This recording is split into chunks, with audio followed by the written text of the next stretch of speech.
His Excellency Ambassador Len, Minister Arkebe, Ambassador Baso seated, a former ambassador to United Nations and head of mission to European Union, former South African ambassador, member of the South African government and diplomatic community, members of the South African and Chinese communities, our fellow academics from UJ and other institutes of higher learning with us, students, distinguished guests, ladies and gentlemen. Thank you for joining us today for this conference, which is around Africa's path to development through industrialization and infrastructure, the role of China, and the role of China.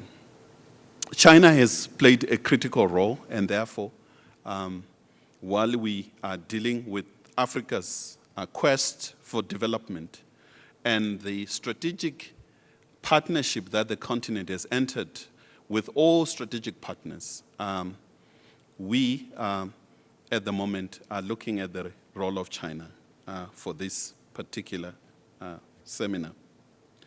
Distinguished colleagues, Agenda 2063 is Africa's principal repository for the continent's aspiration. It is also the roadmap for the continent's quest to be developed continent by 2063, when the premier body of the African solidarity will turn 100 years. In its first aspiration, the agenda acknowledges that for Africa to be a prosperous continent, it needs, quote unquote, well-educated and skilled citizens, underpinned by science, technology, and innovation. The authors of this blueprint were accurately aware of the emerging inevitability in the international system, ranging from synergy towards arresting global and climate deterioration and the importance of regional and international partnerships. This seminar will focus on what has become Africa's most significant international relation with China. This relationship is steeped in historical richness and played a seminal part in conceiving an independent Africa and shaping its future. Africa also has been a faithful partner of China. At the time when China was still outside the fold of international recognition, African countries appreciated China's global importance and the genuine South-South solidarities whose roots trace back to Bangdan Conference in 1955. We're having this seminar at this particular time because Africa and China have both attained political sovereignty, have a clear understanding of their ideological leanings, but they find themselves at an uncharted threshold, teeming with possibility, but threatened by a sense of foreboding. The rising popularity of ultra-nationalism, xenophobia, and insular worldview in the West deepen even in the need for among the players. While Africa and China were conceived in great ideals, but surrounded by doubting challenges, China has achieved the economic success and political influence that remain both elusive and minimum for Africa. At the center of Africa's stagnation and in some respects retardation is the quality of continent's choice of relationships. The exploitative nature of Africa's relationship with countries that once colonized and plundered the continent has not endangered the development that Africa seeks. Hence, the continent remains chronically dependent with colonizers with the hope that the situation will eventually become auspicious. However, to date, Africa remains firmly rooted at the root of the global food chain in a number of areas ranging from economic progress, political respect, industry, infrastructure, and technology. In all these areas, Africa is behind. From this backdrop, it is understandable when Africans look to China as offering an alternative for meeting the continent's aspiration. China's previous circumstances mirrored Africa's own. China has to battle a very low per capita income, which up to 1978 was more than 3 times lower than the sub-Saharan average. China found itself in a hostile neighborhood, like in Africa, not being aligned to any of the cold belligerents. Seen from this perspective, China is in a spirit to Africa with a keen of understanding the circumstances that the continent finds itself in. The Africa-China relationship finds itself on the cusp of another struggle. The ideological and political fervor and zeal that characterized the Cold War politics have subsided. The new struggle looks at the importance of mutual cooperation in material terms and how its success is central to continued independence and sovereignty. We at the Center for Africa-China Studies are currently carrying research, looking at the development of the continent, looking at the trade deal that is signed. We're looking at infrastructure development, all this in line with Agenda 2063.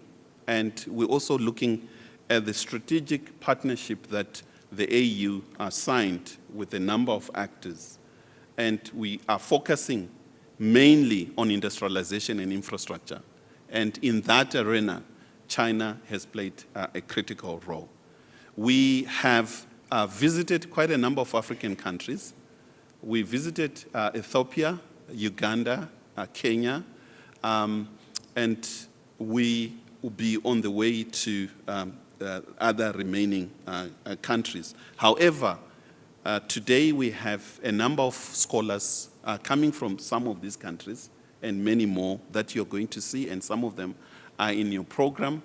We're going to discuss issues pertaining to Africa's industrialization as well as infrastructure development, with a special attention on the role that China is playing. We're quite aware of a number of issues that have been raised from within the continent as well as from abroad, mainly in the West. And I think our main aim as scholars is to really look at it and study and have evidence-based work to inform our understanding as we move forward. We are happy to have most of you, and I think I'll take this chance to invite the ambassador to give the main speech. You all have the program with you. If there's anything else that need to be, thank you, to be announced, our main master of ceremony will be here. Dr. Bob Wakesa who is on standby. Ambassador, let me give you this opportunity to address the audience.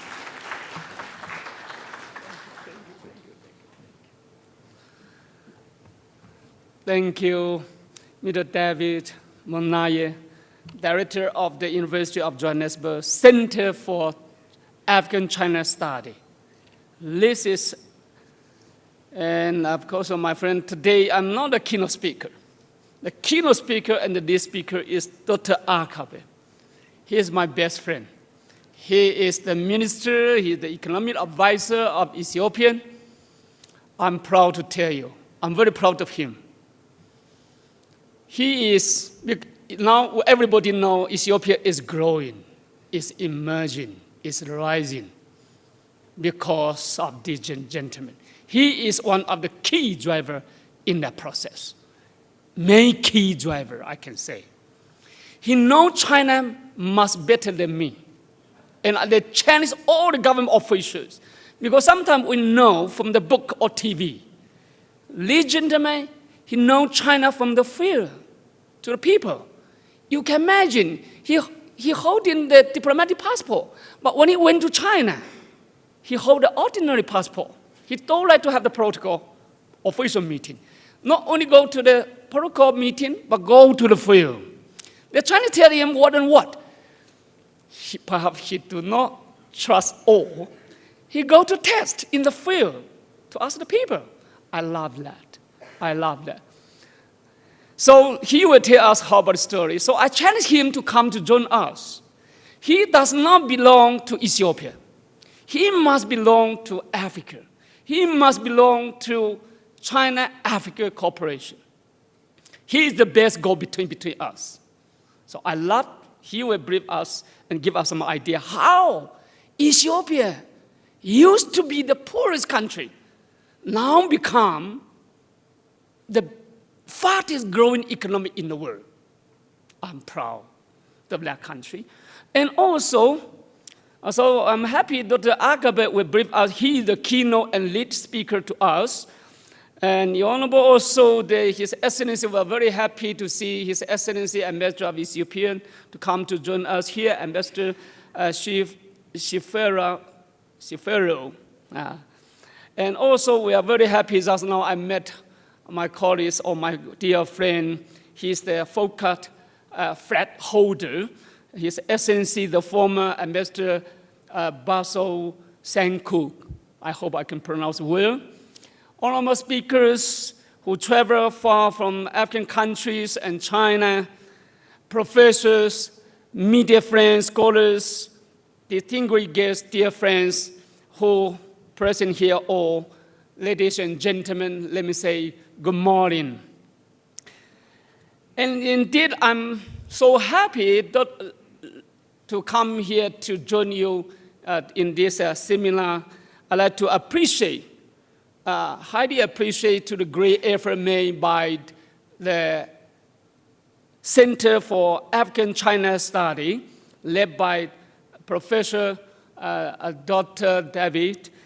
This is the Center for African-China Study, because before we come to this seminar, he toured to China, he led a delegation to China, he led a delegation to Ethiopia and Uganda, and Rwanda and some country in the continent.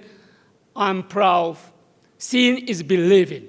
So it's good for us now today to sit together and to change. It changes the idea to find a way where for us to go for better. For me, I like to share just a few words. I'm very African. And of course, I'm Chinese.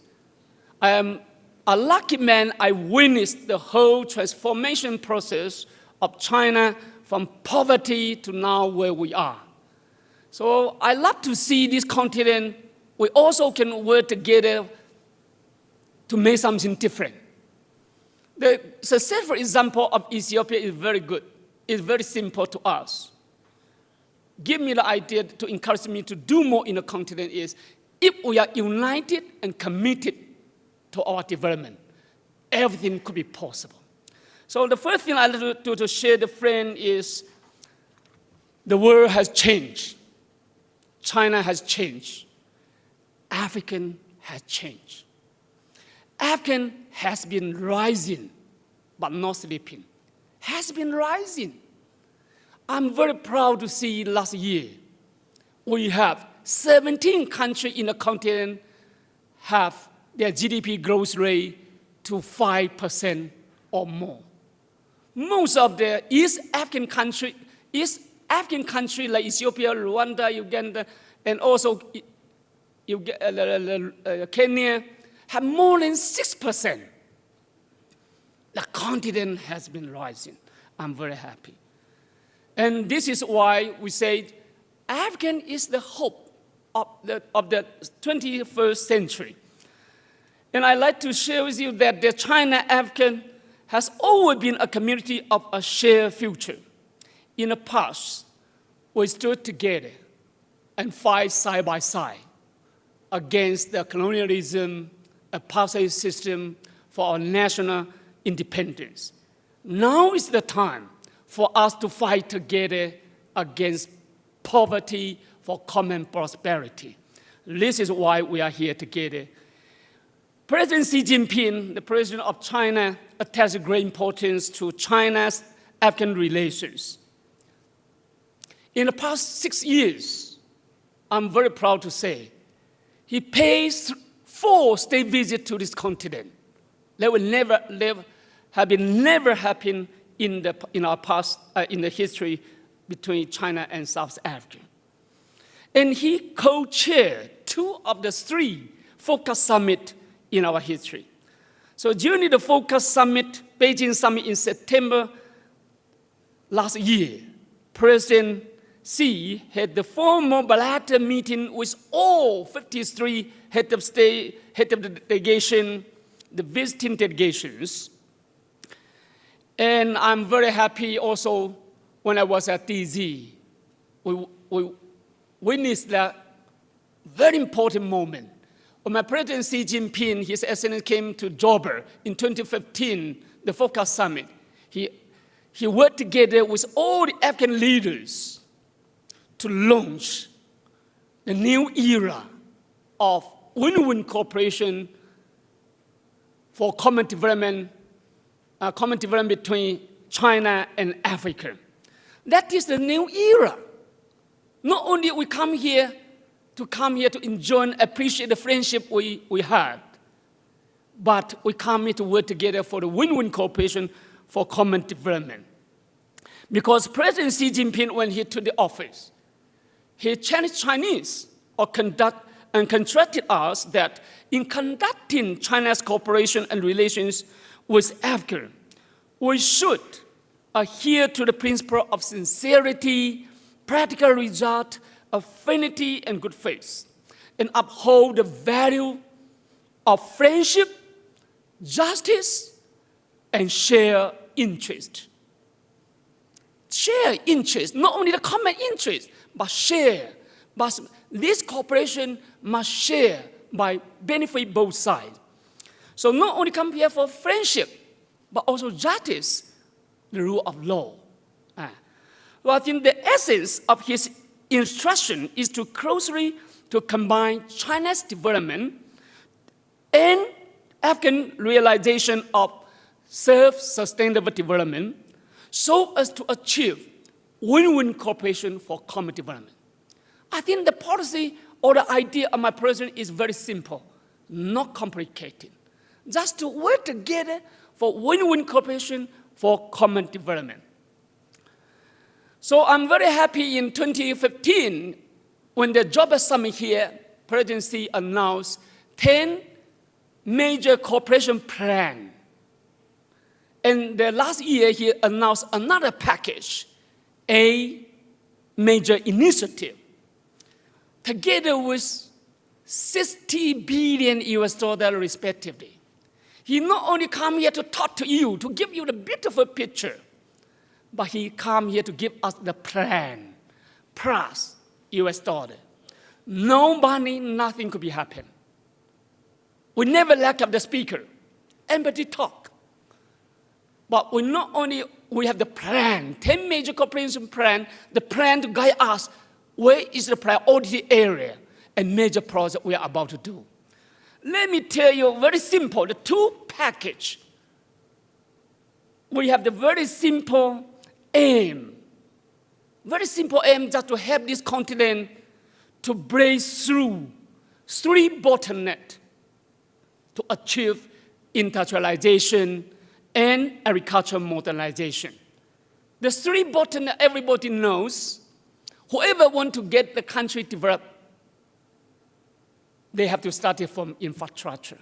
So I appreciate that, Mr. David, the topic of today, the industrialization and infrastructure development. So here, in our view, this continent, you have a lot of natural resources, human resources, but what we left behind, in our views, you have 3 bottlenecks, main bottleneck. Perhaps you have a lot of challenges, but in our view, 3 are the key challenges for self-sustainable development. First, you lack of the infrastructure. The infrastructure in the continent is not enough. It's not up to that level. The infrastructure, not only the electricity for light, the electricity, communication, the railway, the highway, the port, the airport, the seaport, the communication. That is the basic infrastructure whoever wants to sustain the economy. If you have the electricity but no railway, the railway is a key for industrialization. It's a key. So second is, it seems to me, you have another challenge is capacity building in human resources development. You shut up the skill and professional personnel. You have so many people, population, and young population, but why? We need, for the industrialization, you need a lot of professional and skilled personnel.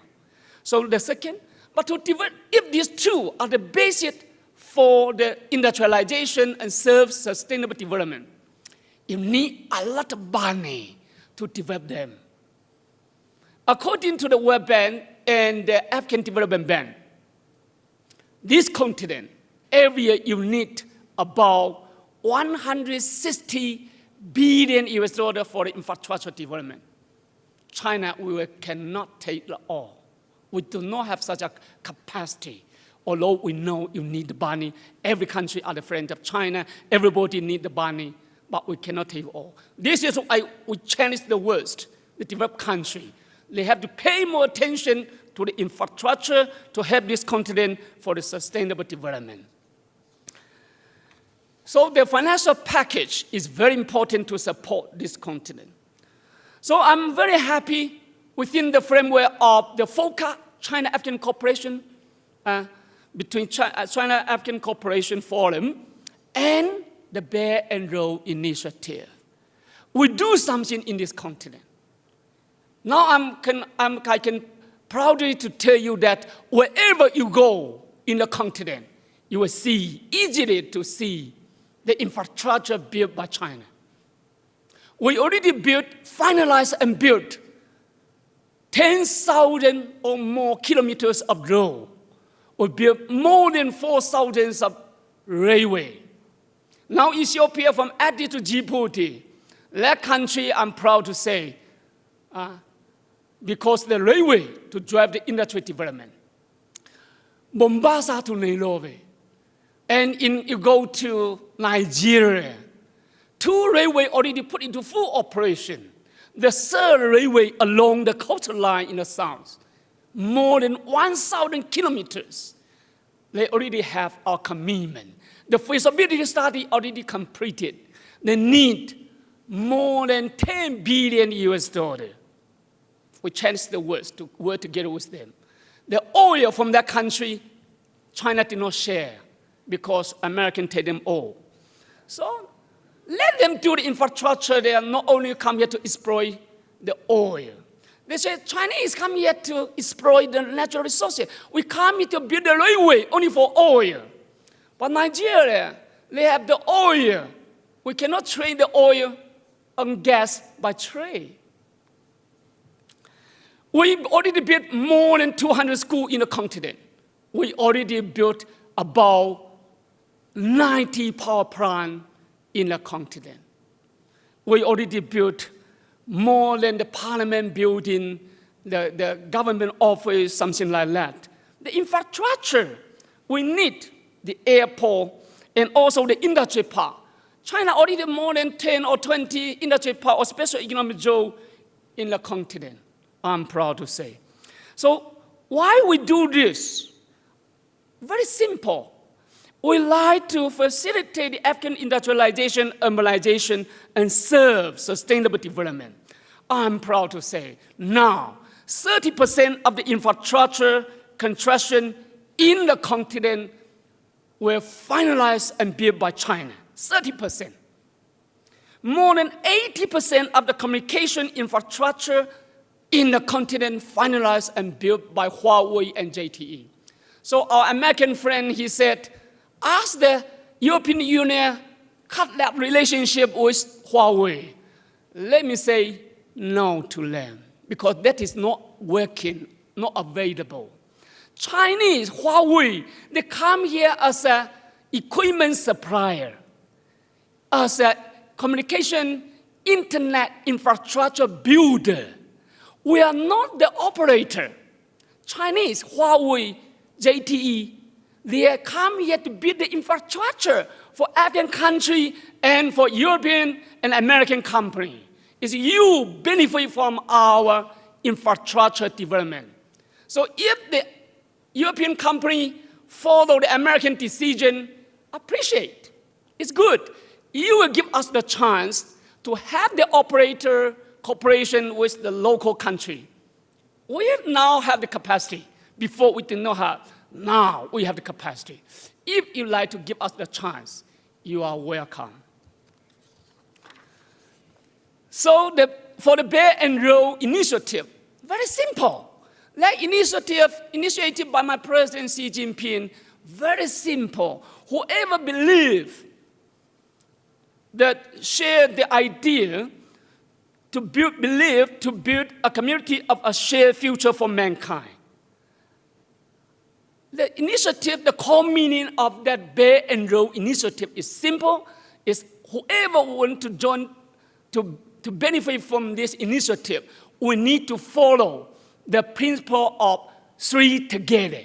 That means plan together, build together, and share together. For what? For 5 connectivities. Connectivities of policy, connectivities of infrastructure, connectivities of trade to open to each other, not to build a wall along your border, not to build the barrier, because that is not free trade policy. So the connectivities of trade, connectivities of finance, most importantly, connectivities of people. Let people together work together and benefit together. For what? For win-win cooperation for common development. Win-win. Not only you benefit, all let me alone. That could not be worked. Win-win cooperation, the people will join us there.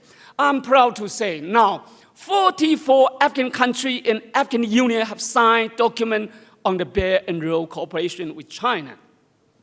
So that's now, as I mentioned, I'm proud to see this continent because of China's very strong commitment and strong involvement and more investment. African has been rising. Last year, I'm proud to say, 17 countries have their GDP more than 5% growth rate.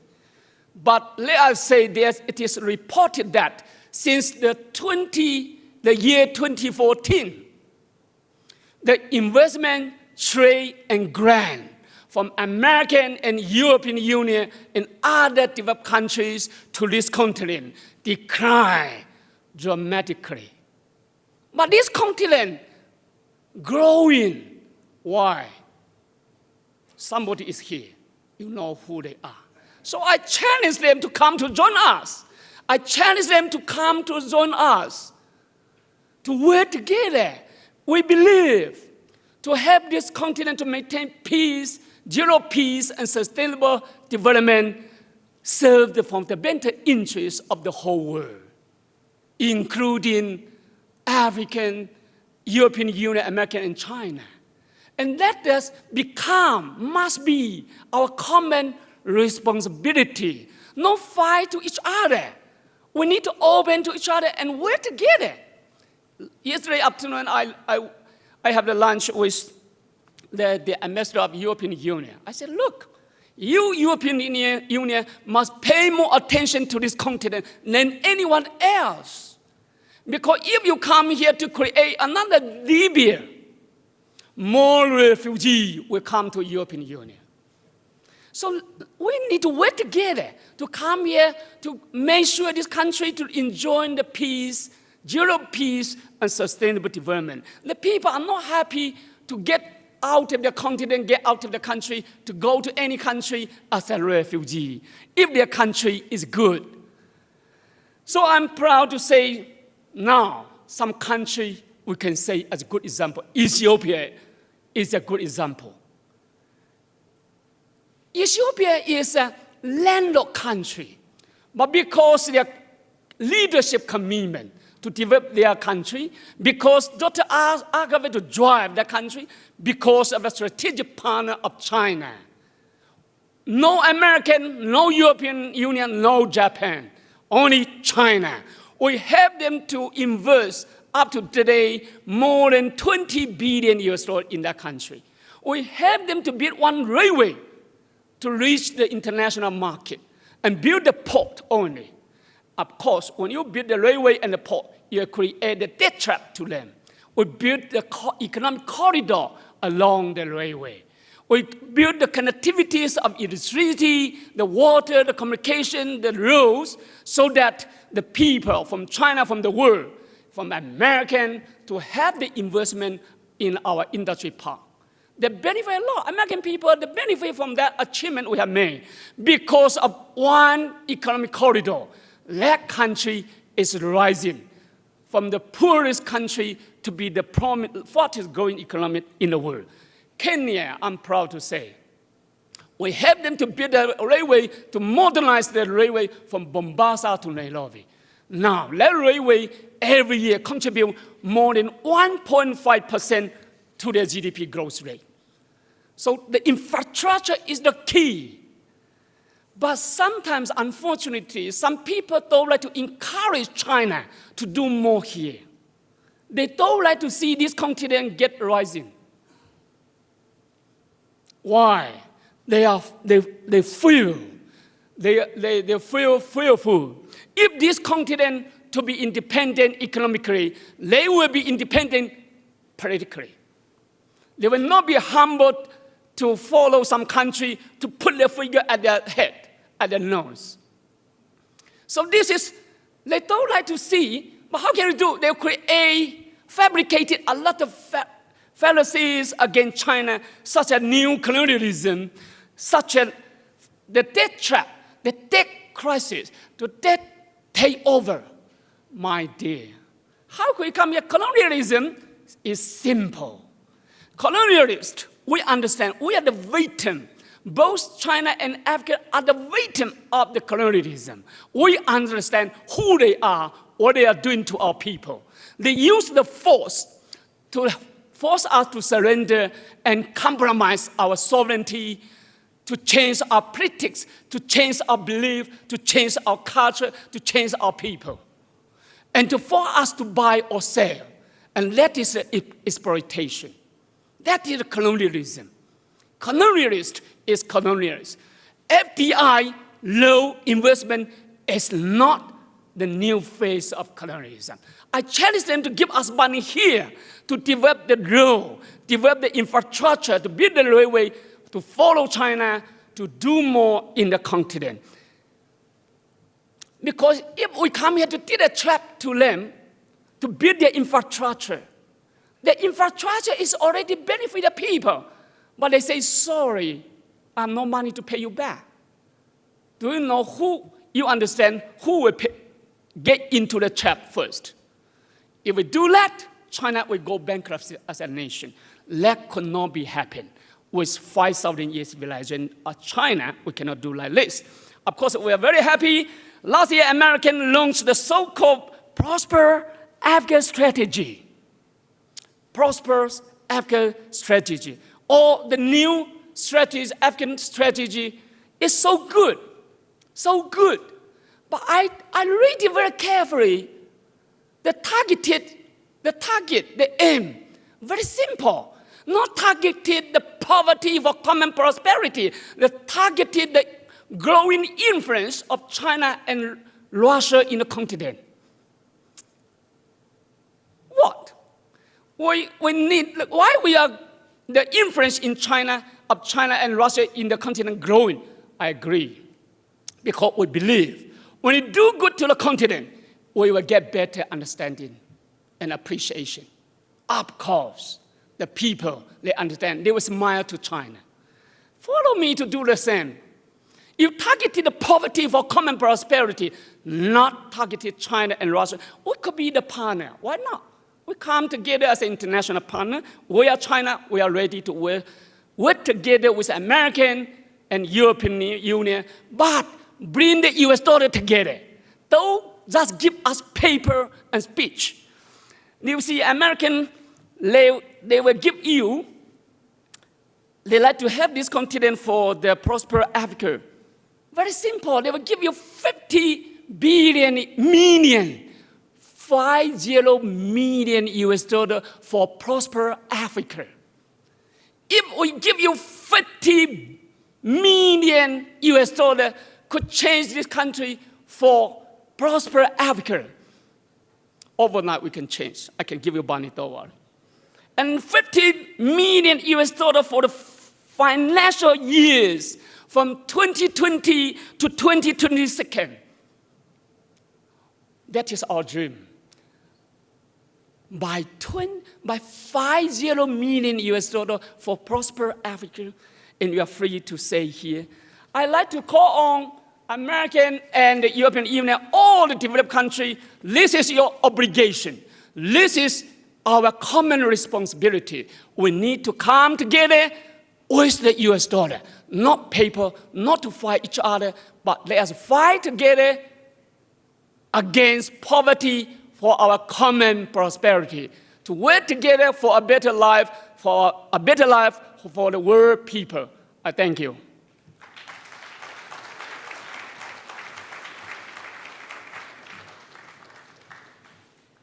Ladies and gentlemen, my apology, I did not read Ambassador's bio. Ambassador is a friend to UJ, Center for Africa, China. And as I always say, Ambassador, it's really hard to just say ambassador. He is indeed an activist ambassador. He spends more time on the ground, and we thank you for that. Ambassador Lin joined the Chinese Ministry of Foreign Affairs in 1986. He became a counselor in the Embassy of People's Republic of China to the Republic of Zambia from 1999 to 2002. In 2014 to 2017, he was appointed Director General for the Department of African Affairs in the Ministry of Foreign Affairs of the People's Republic of China. He has served as ambassador to various African countries, including Liberia, from 2003 to 2007, Malawi from 2008 to 2010, and he was appointed ambassador to South Africa in 2017. And it's like you've been here for more than 10 years already. Ladies and gentlemen, we are indeed pleased to say our next speaker is a very important person for a number of reasons.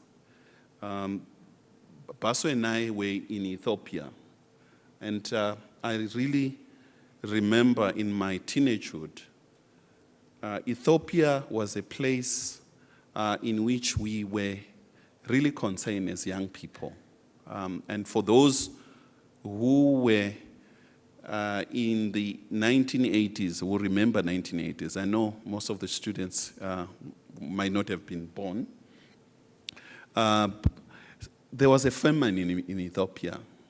So every conversation, everything that is bad about Africa, Ethiopia was a reference point. And today, that story has changed. At the moment, I have no doubt, being in Ethiopia for many, many years and visiting in recent days, 2 months ago, I was in Addis Ababa. Things in Ethiopia are moving at a very, very impressive pace. Ethiopia represents a promising, the greatest hope on the African continent, particularly on the Horn.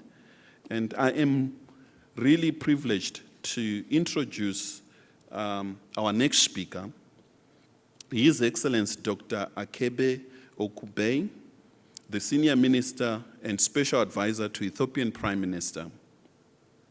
His Excellency has been at the center of policymaking in Ethiopia for over 25 years. He is the former mayor of Addis Ababa and was awarded the Best African Mayor of 2006 by ABN for transforming the city.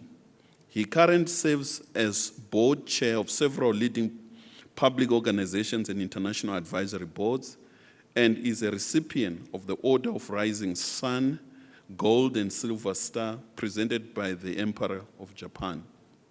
Dr. Arkebe holds a PhD in Development Studies from SOAS, University of London, and is a research associate at the Center for African Studies at the University of London. He is one of the leading development economists, and his recent published work include his Path-Breaking Made in Africa, published in 2015, and following 3 books have been published in 2019, and one of the books we're going to launch after his speech by the Oxford Handbook.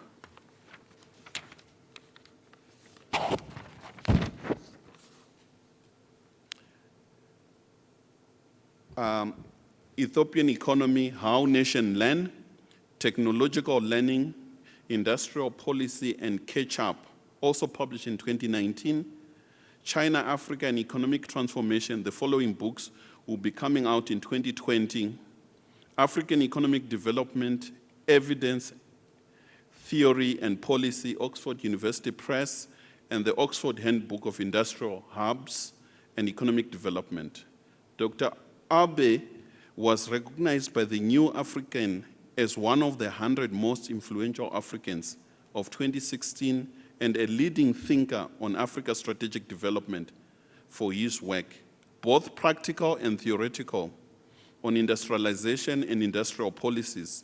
His research focuses on and includes structural transformation, catch-up, industrial policy, and policy making with a special emphasis on Africa. I think I'll spend the next hour going through more of the achievements that the minister has made. Ladies and gentlemen, join me in welcoming the minister to the stage.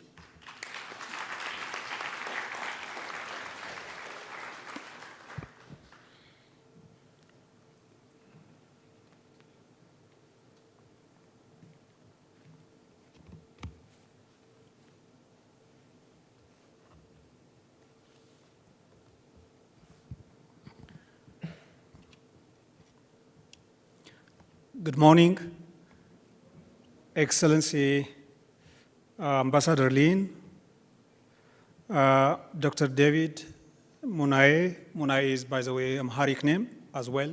Ethiopian local language, it's Munaye, so it's easier to remember. And also our old friend, Ambassador Basso, is here, and Ethiopian Ambassador Shifarau. Dr. Shifarau, he is one of the former senior ministers. And above all, dear students and researchers, I'm very honored to present my perspective in this important forum at the University of Johannesburg, which is one of the oldest and largest and leading universities in this continent. So it's a great honor for me at this important event. My role today is to share my perspectives on China-Africa ties and Africa's economic development. My perspective will be based, my perspective is primarily to present a policymaker's perspective as well as an African perspective. I am going to focus on 4 pillar issues. The first one, on the context of China-Africa ties, we need to base on evidence, as Ambassador Lin was mentioning. Second one will be to demonstrate the China-African ties. I will present the experience in Ethiopia as well to represent the strategic approach to China-Africa ties and also the ongoing economic transformation. The third pillar I will be focusing is understanding China. We need to know China because China is a rising global power. And understanding China will help us how to engage for the best benefits of China-Africa relationship. And the final one will be catalyzing Africa's economic transformation and how to build a thriving China-Africa cooperation.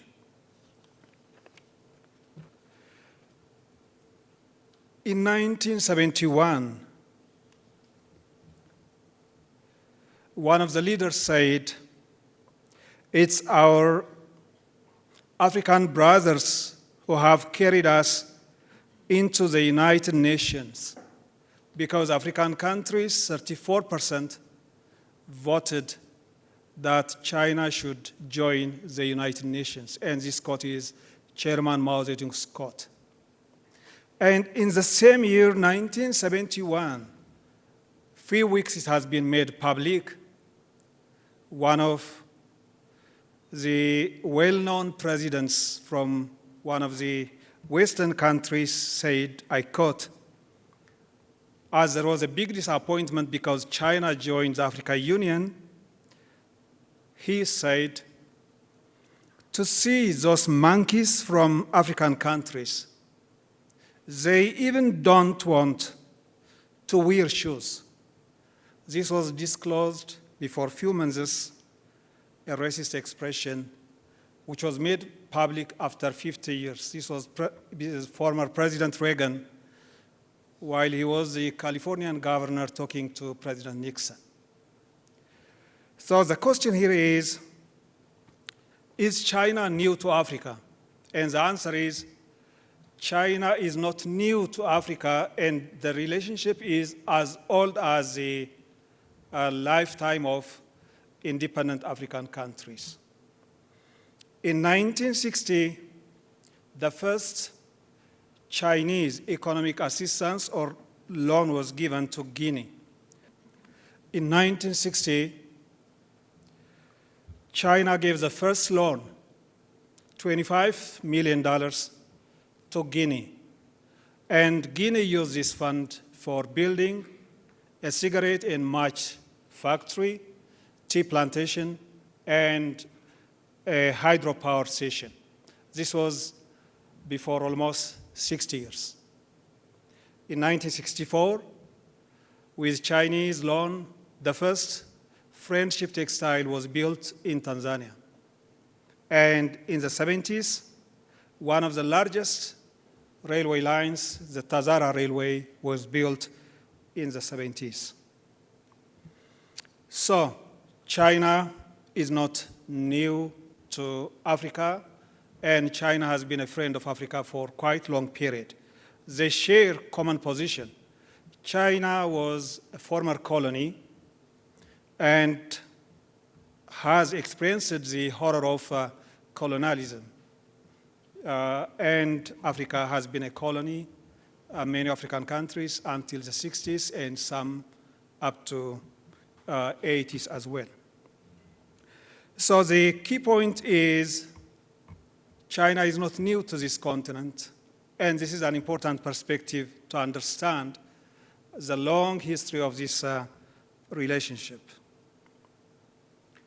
However, and if we look at the evidence, as earlier indicated by David, the first joint cooperation between China and African countries started 1955 at the Bandung Conference conducted in Indonesia.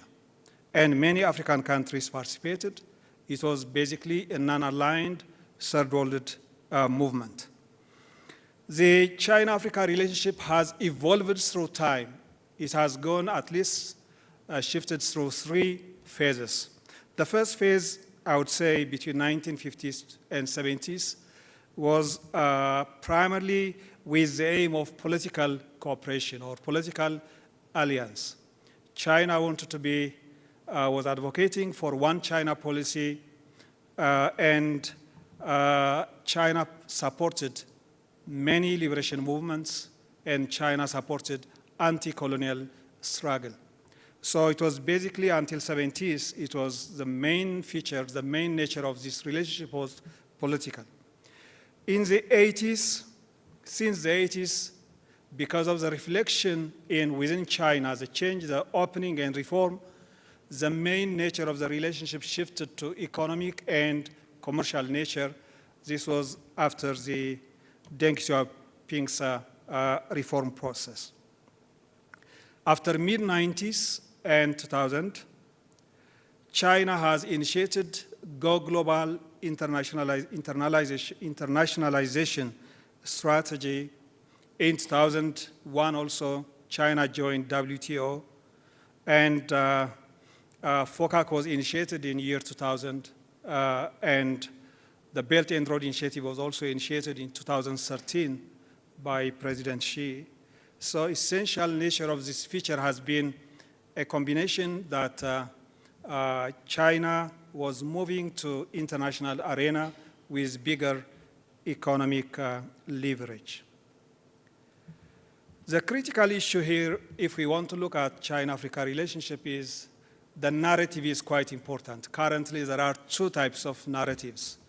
One is that views the relationship that China as a new imperialist power, as a new colonial power, and tries to see with this lens.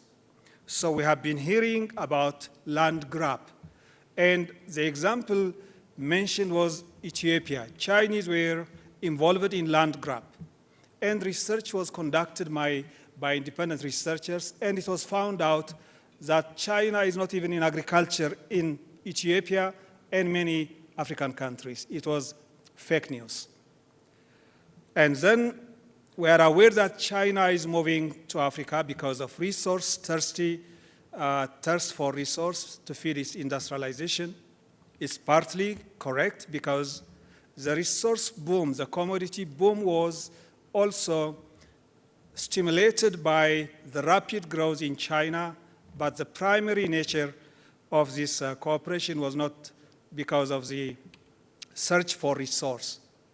Ethiopia is a resource-poor country. We don't have oil, we don't have copper, we don't have gas up to now.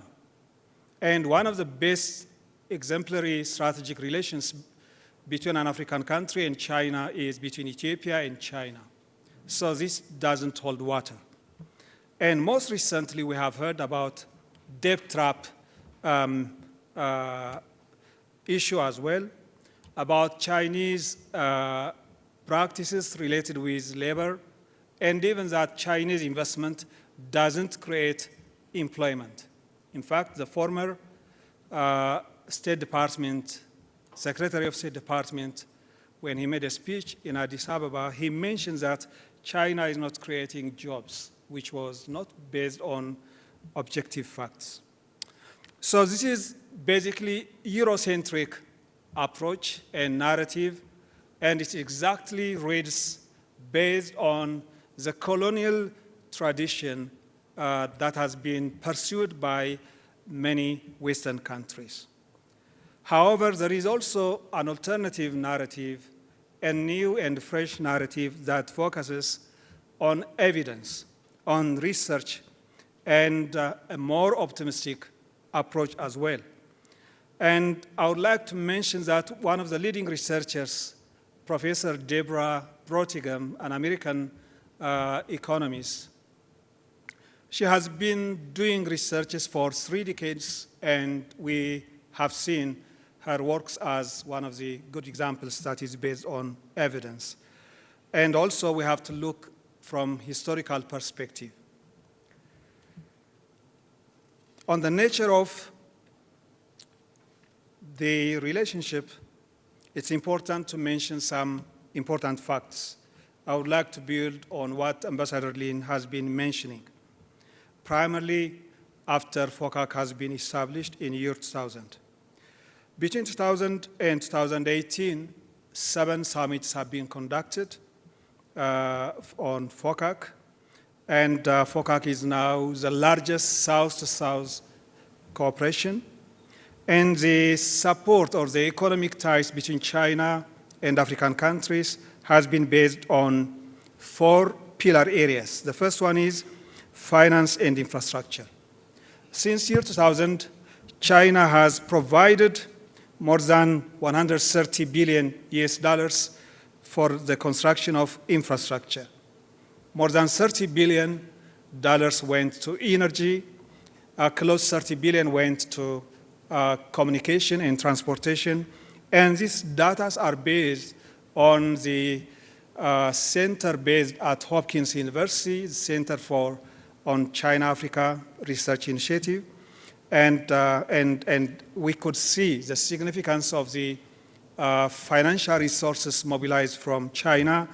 And on the financing and development of infrastructure, we need to understand that China is now the largest financier of infrastructure in Africa, and it's also the largest contractor or the leading contractor in the construction industry.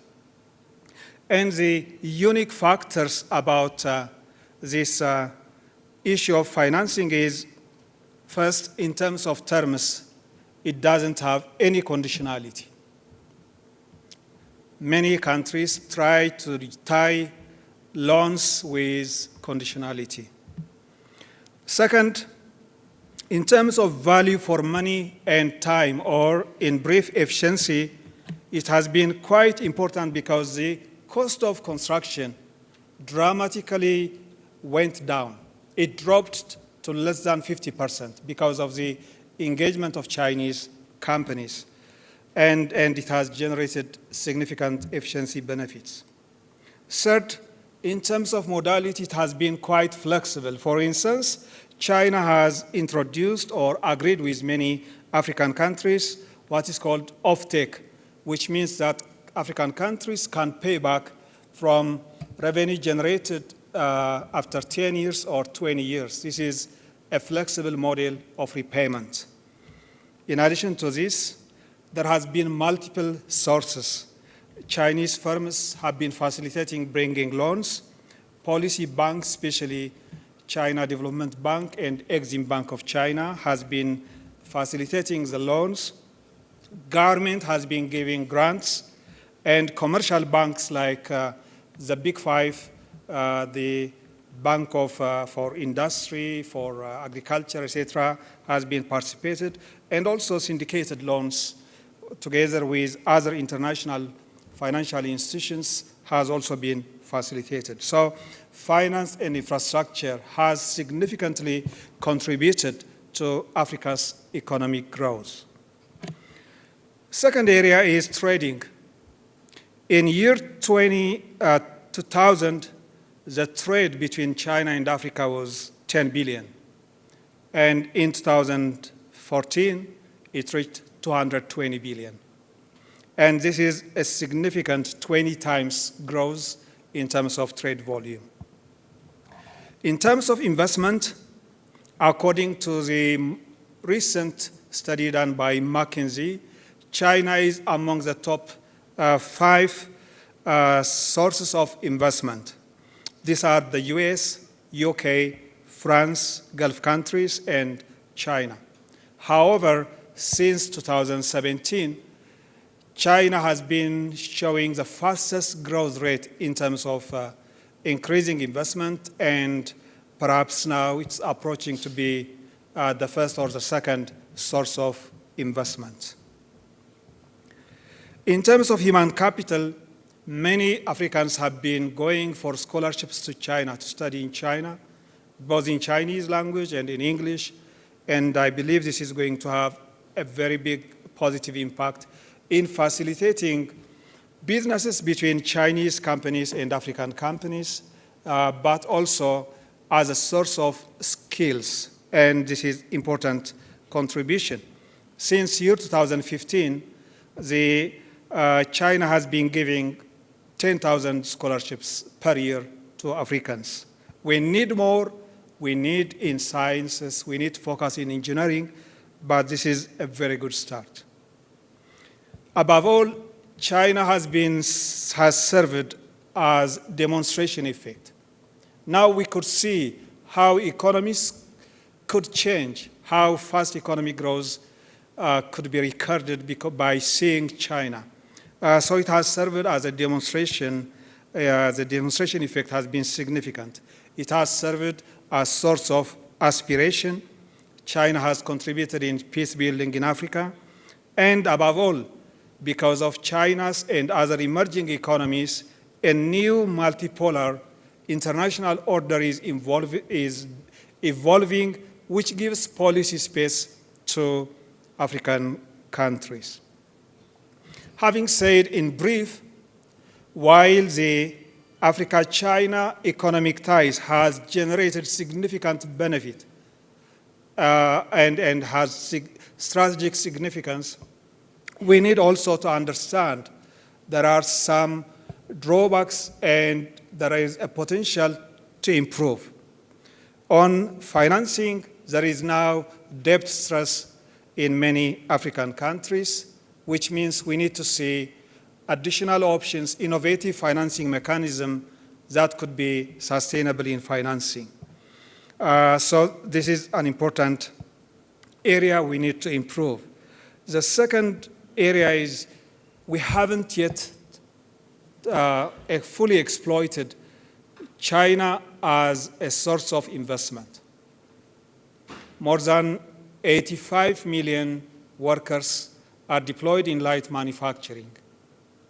All are not going to go to Vietnam or Cambodia. In fact, it's being saturated. So many Chinese companies are looking at Africa, but we haven't yet been able to improve the business environment, and we should be able to tap more Chinese investment. In terms of infrastructure development, African countries need capacity to operate infrastructure. Building is one important aspect, but managing, maintaining, operating, and generating economic activity from this infrastructure investment is quite important.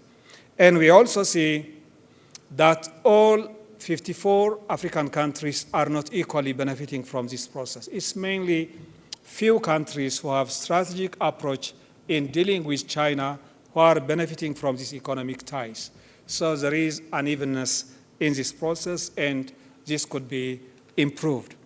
So there is a significant room for improvement, but the last 18 years, we have seen that Chinese-Africa economic ties has been an important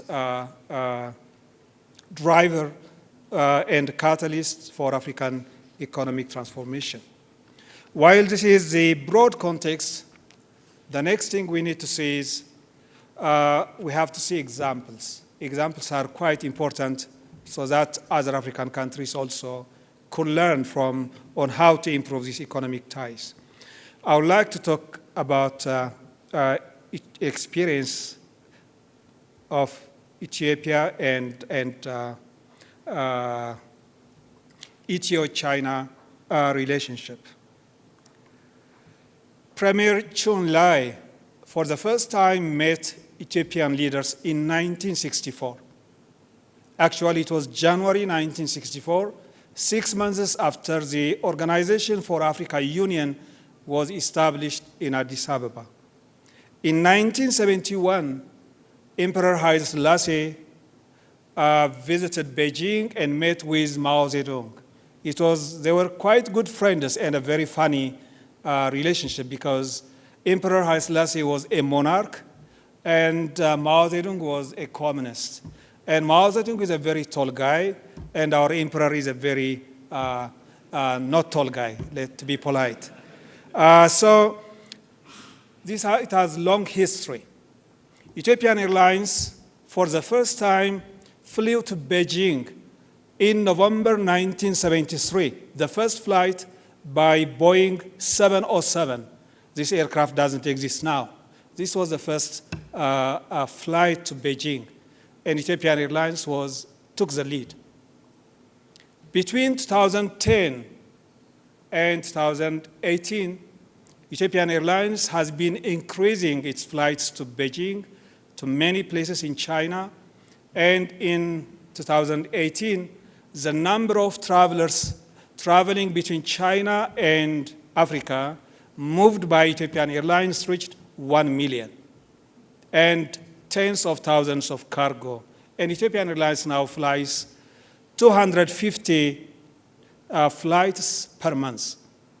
This shows how the ties are evolving and how the scale is increasing.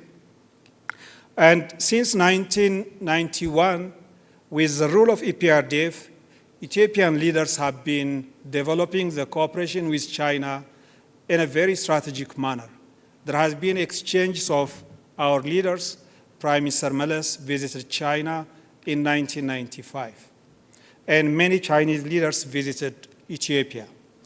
And the relationship has been conducted party to party, EPRDF with Communist Party of China, government to government cooperation, chambers of commerce, company to company, as well as people to people. So this relationship has evolved, and in 2017, our former Prime Minister Haile Mariam and President Xi met in May 2017, and the economic ties or the relationship between both countries was upgraded to a strategic, comprehensive, and cooperative relationship, which is the highest level of relationship from the Chinese perspective. So here, we need to see why do we have to look at Ethiopia. Ethiopia is a very interesting story because of the story David shared us. In 1984, we lost close to 1 million lives because of famine in 1984-85. Ethiopia had had 30 years of war until 1991. And Ethiopia was known with malperforming African country, although it's a country with significant pride because it was the only country in Africa that was never colonized by any colonial power. So things started to change since the 90s, and the economy has been quite growing fast, and Ethiopia is a typical sub-Saharan country.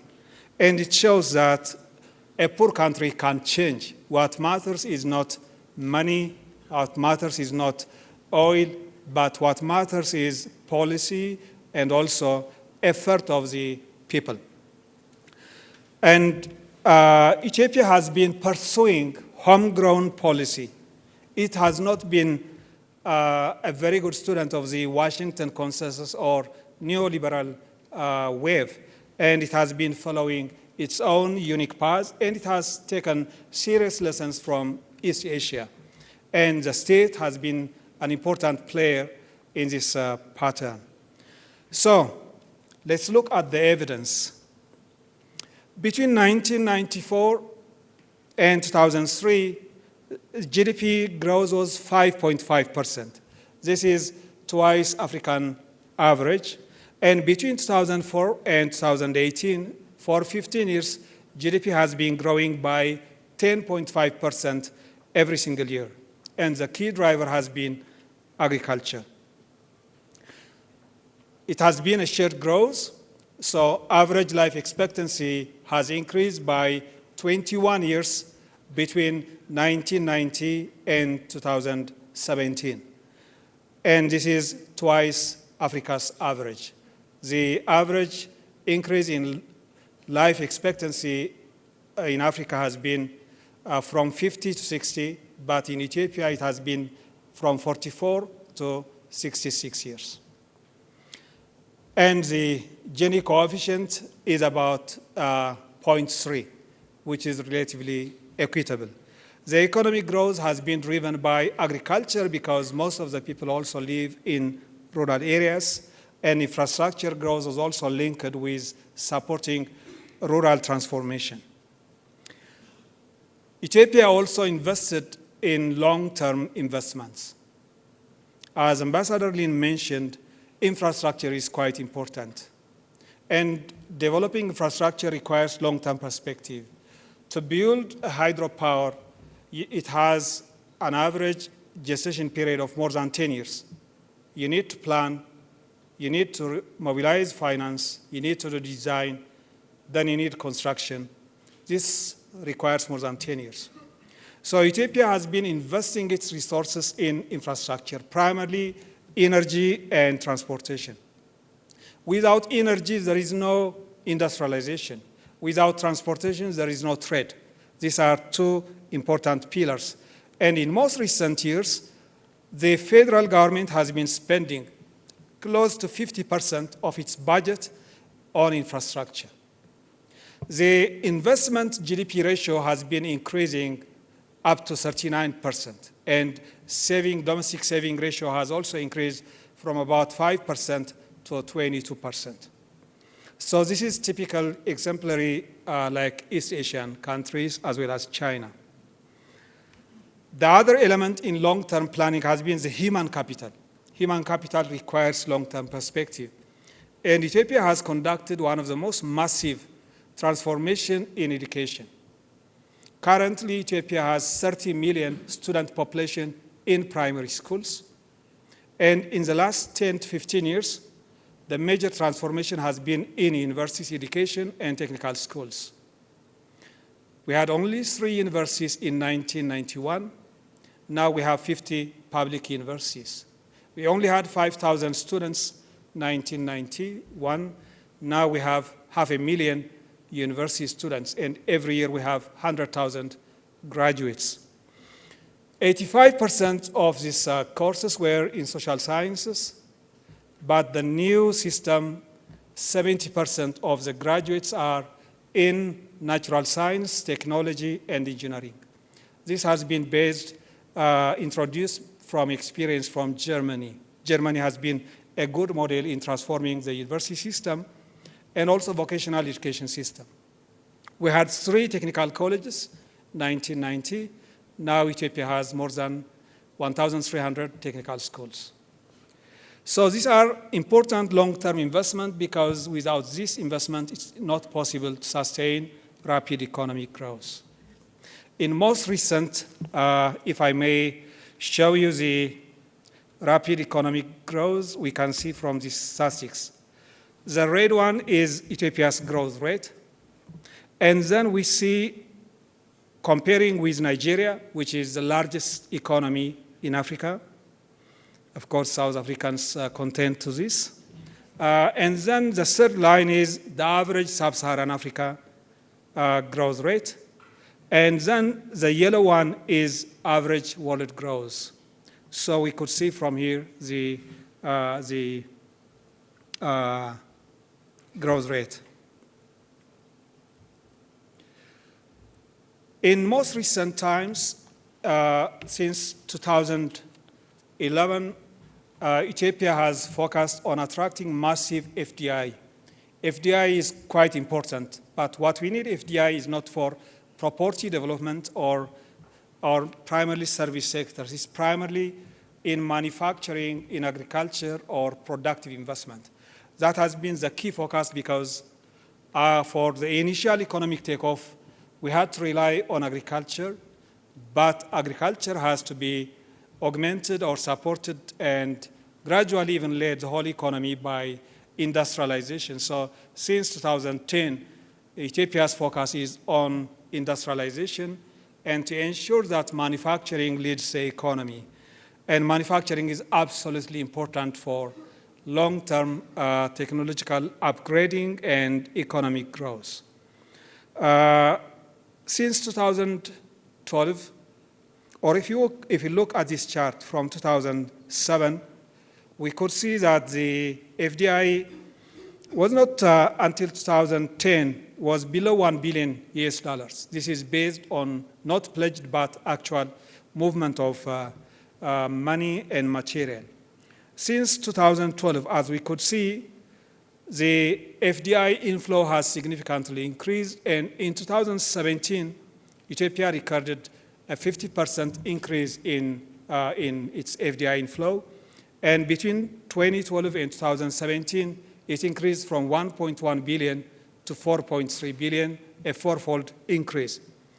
And this interesting point is the line we see, the second one is the manufacturing FDI. And in 2017, 89% of the FDI inflow was in manufacturing, 89%. This was a targeted policy of the government. And if we bring it with the context of East Africa and African continent, Ethiopia's share of FDI in Africa increased from 1% to 10% in 2017. And from East Africa, from 10% to 50% of East Africa's FDI inflow. FDI is quite important. This is a politically sensitive issue, but what experience of China and many Asian tigers shows us is that FDI can be a catalyst of growth as far as it's in productive sectors, as far as the government has a policy to manage. And this is absolutely important for African countries. We need to create a better investment environment. In terms of China-Africa cooperation, we could say Ethiopia is a good example that we could develop a strategic approach on the China-Africa ties. I would like to mention the study of McKinsey in 2017. And they did the most comprehensive study based on survey. And according to McKinsey's study, in Africa there were about 10,000 firms from China, small and large. And they found out that on average, manufacturing, the share of manufacturing firms was 30% at continent level. In Ethiopia, the Chinese manufacturing firms' share was 67%. Chinese FDI increased from time to time, but primarily in manufacturing area. And this has been part of the targeted policy of our government. We don't attract investment from China. If it's apparel and textile, we target 5 provinces. One province, Ambassador Lin's home province, Shandong province. We see where apparel and textile is strong. If it's a cement industry, the same thing. We need to focus on companies. So the approach has been quite different. So this is an evidence, according to McKinsey's study, Ethiopia is one of the best examples where there has been a strategic approach on the China-Africa ties. On the manufacturing and FDI side, China has now become the #1 FDI source for Ethiopia's investment. And in the last 10 years, a total of 1,350 investment projects were registered. This is out of the total 5,400 FDI, which is about 1/4. And in terms of employment also, close to 1/4 was generated by Chinese companies. And these are in different sectors, in pharma industry, in light manufacturing, in cement, in other areas. And also the Chinese has been developing special economic zones or industrial parks. In terms of trade, China is the largest trading partner of Ethiopia. In terms of infrastructure, Ethiopia has benefited from the infrastructure development financed from China.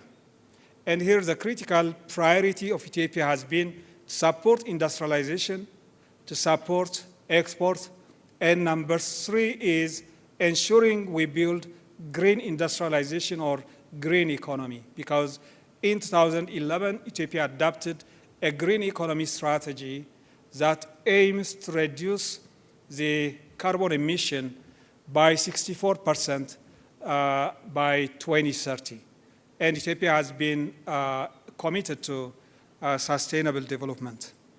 So if we look at some examples that have been developed with Chinese financing, this is the Addis-Djibouti railway line. What makes this railway line different is this is electric-powered railway. It's a green railway line.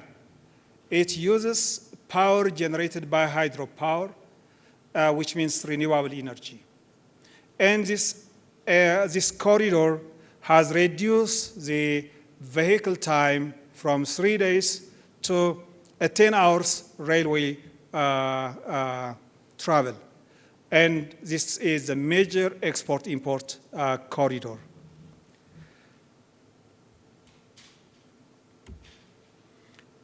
Adama Wind Farm is one of the investments financed from China. This is a wind farm, more than 200 megawatt.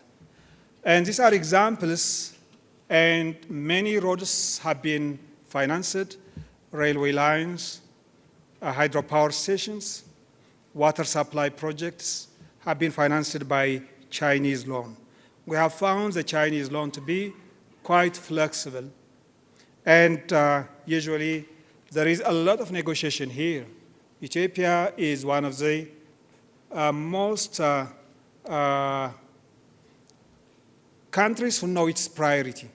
So we don't approve projects and look for Chinese investment. It has to be prioritized by Ministry of Finance, approved by Council of Ministers, and all projects have been quite as part of the top priority. One of the issues raised is the Chinese investment, Chinese finance, bringing a debt trap, and that Ethiopia is relying 100% on China, and that it has a political risk. However, the facts show that according to China-Africa Research Initiative or Institute data, it shows that Ethiopia has financed about $12.1 billion for infrastructure in the most recent times, while its total loans financed from abroad is 29 billion. So it's actually close to 1/4 if we compare it with overall loans Ethiopia has been able to rely. On the human capital side, where Ethiopia has been sending many students to China to study.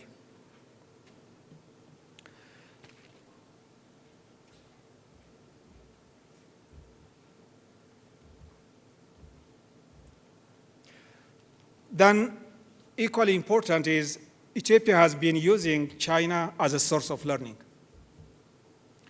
The money from China is important and helpful and critical. The investment from China is quite important. But more importantly, what matters is the policy. And China can offer an important source of learning. And Ethiopia has been sending officials, sending experts to study Chinese experience. And the key lessons from China is China has designed its policy development path. It's what they call the Chinese characteristics or a homegrown policy. This is a key lesson.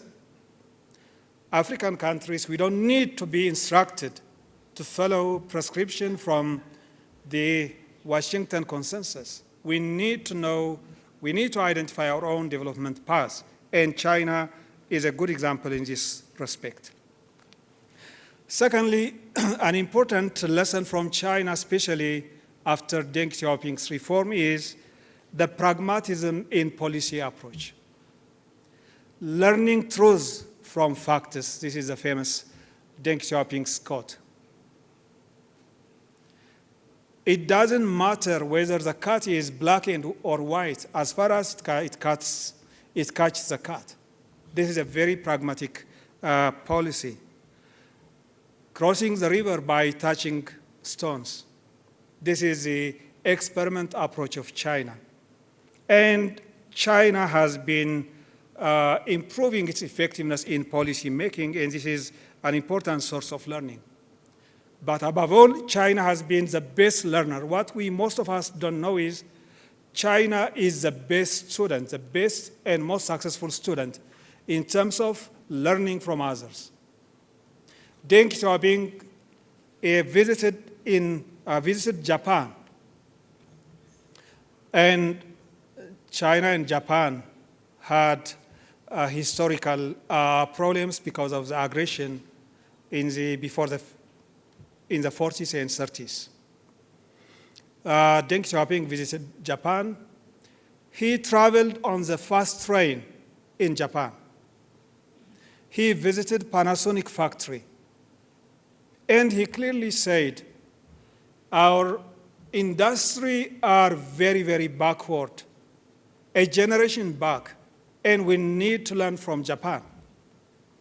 He visited a tiny city-state, Singapore. In fact, he visited Singapore more than once and requested Singapore to share its experience. And Singapore was one of the countries that helped China to build Suzhou Industrial Park, one of the leading industrial parks. And he learned from Singapore how Singapore was attracting FDI. And China did in an excellent way and better way, smarter way to attract massive FDI while developing local capability. And in 1978, most of us know 78 is the year reform was launched. It's equally said, 1978, it's a year of foreign travel. Policymakers and experts were going abroad to Germany, to France, to many Western countries to study the technology. They found out that China was backward by almost a century. So one of the secrets of China is that China has been a very good student to absorb foreign technology, to learn from others, and even to do it in a smarter way. So this has been one of the lessons from China. China has exceptionally demonstrated how export-led industrialization could be implemented. And China also proved how an active industrial policy could be executed. And even now, in most recent years, China is investing much in innovation, which I'm going to mention later on. In addition to this, there has also been a significant spillover to Ethiopia's economic growth. I would like to bring one good example, cement industry. Ethiopia's cement industry increased its capacity from, in year 2000, installed capacity was about 1 million tons, and by 2016, the installed capacity of cement was 16 million. Ethiopia became among the top 3 cement-producing countries.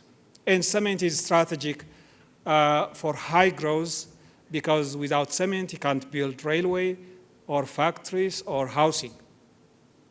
And what we have observed is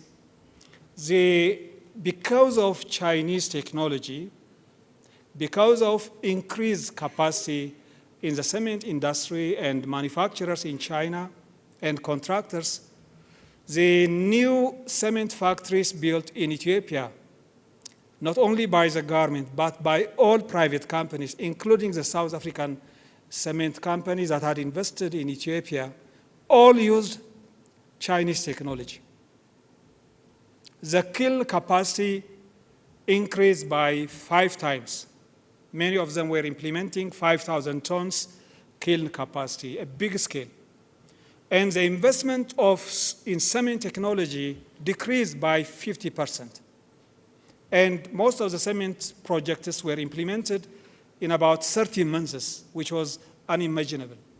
This is the spillover effect of the rise of China, and it has an impact in the local economy.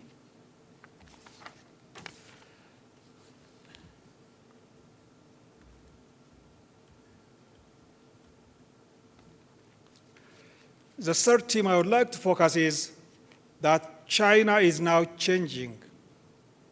We are not talking about the China during Mao Zedong, 1950. We are not even talking about the China in 1978 or even year 2000.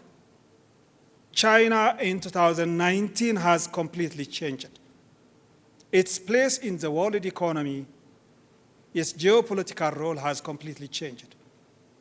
If we don't understand how China's role is changing, we will not be able to address the challenges, we will not be able to address to tap the opportunities. I would like to highlight a few points. First, let me bring you to the history of China. Many of us may not know that China was the largest economy between 15th century and 1820. Between 1500 to 1820, for 300 years, the largest economy in the world, a third of global GDP was China. Many inventions were conducted. The largest vessels were built by Chinese. And the largest manufacturing producing country was China. Things changed after 1820, especially after the Opium War.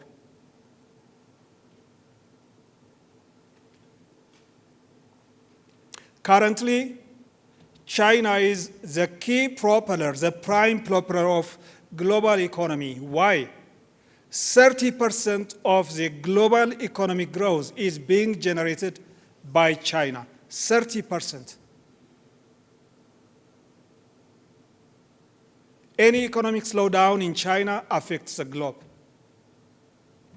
China has successfully survived and became even stronger after 2008 economic crisis.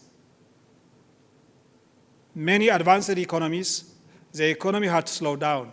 China introduced new stimulation program, new packages, shifted to domestic consumption, and it survived. Chinese economy in 1998, it totaled $1 trillion. In 2019, it reached 14.2 trillion. In a period of 20 years, it increased from 1 trillion to 14 trillion US dollars. And China accounts for 16% of global GDP.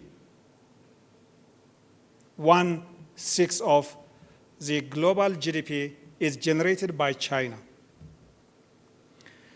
GDP growth has been 9.5% between 1978 and 2018. For 40 years, it has been growing by 9.5%. Its per capita GDP increased from $156 to $10,000 in 2019. And in terms of trade, it increased by 15% per annum, and its share in global trade increased from 2 to 10%. Do I have time or? Okay, I'll try to be brief.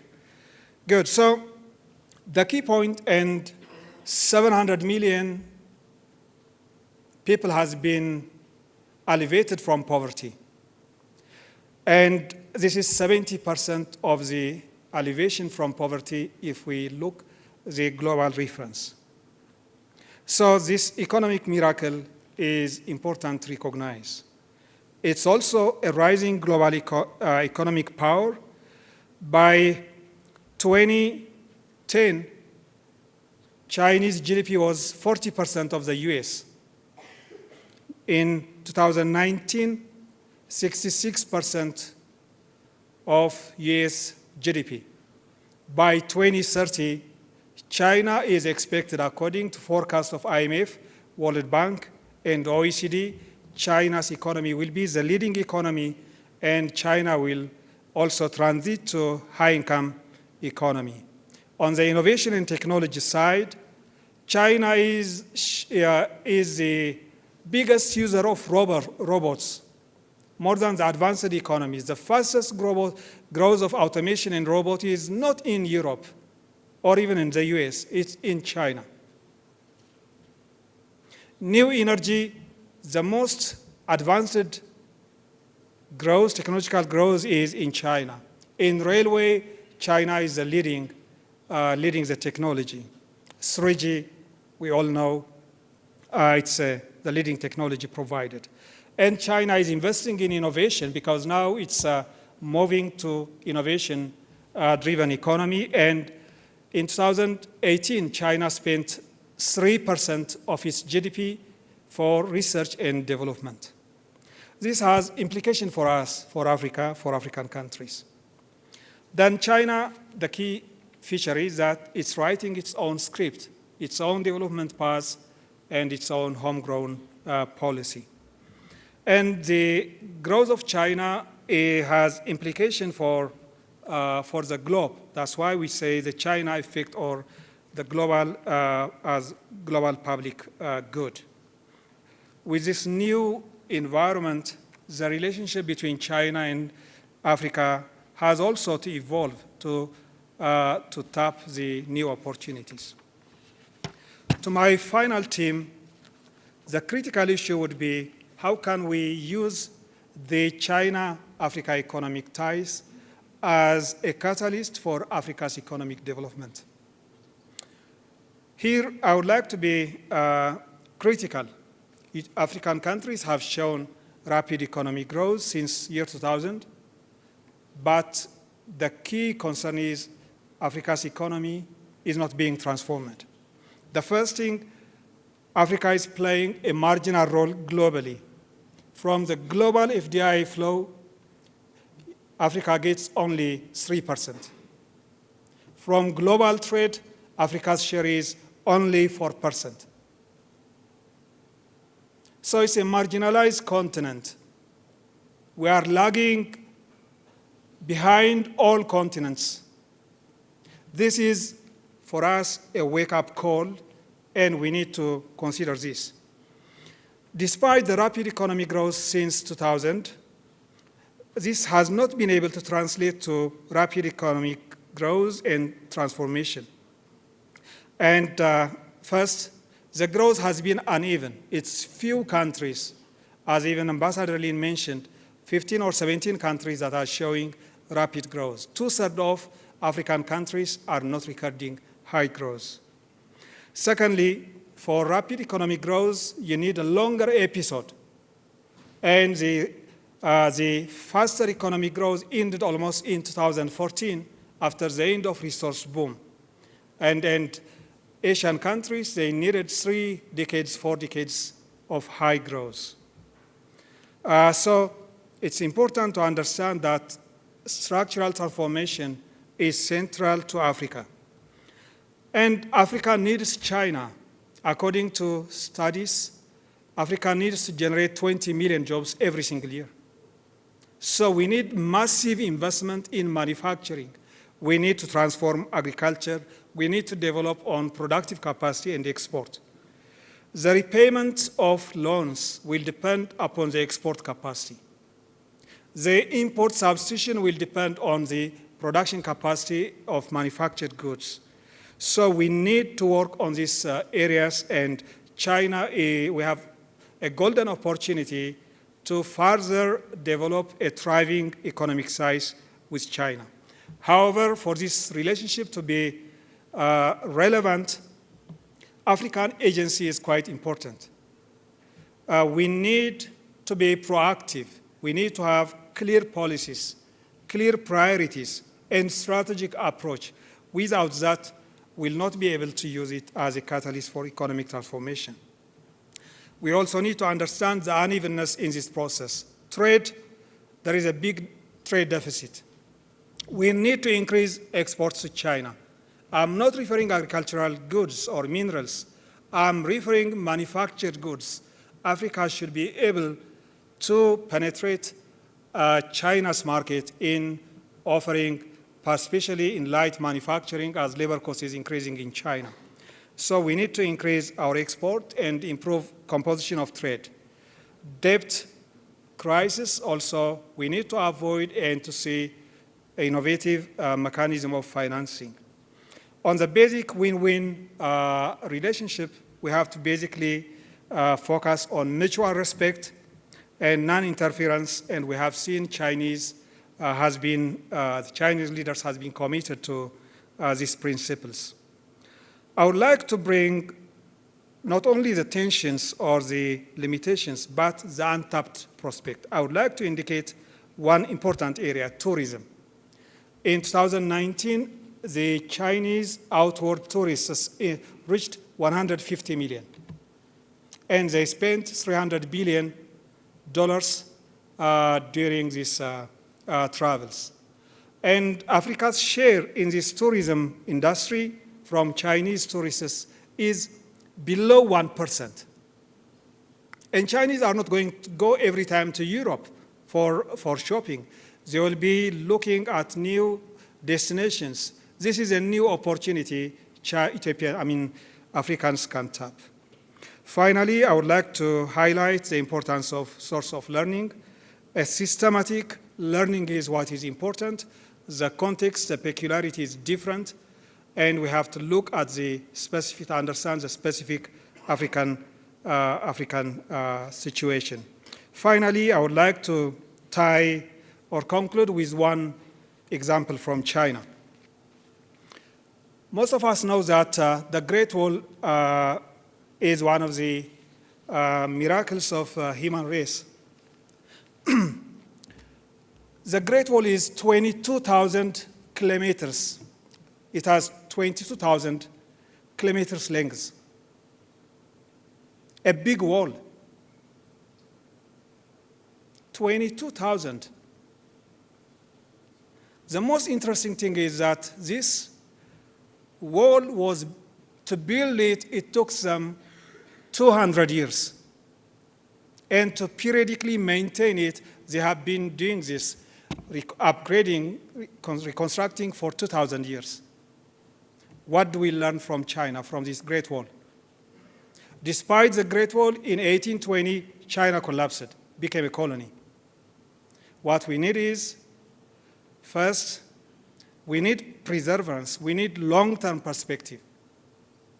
And it also means that the political right, the political independence comes from economic might. The world could not protect China. China is emerging as its economy is growing. And Africa needs to grow economically. We need to have longer-term perspective. Researchers need to study. We need to do our homework. Thank you very much.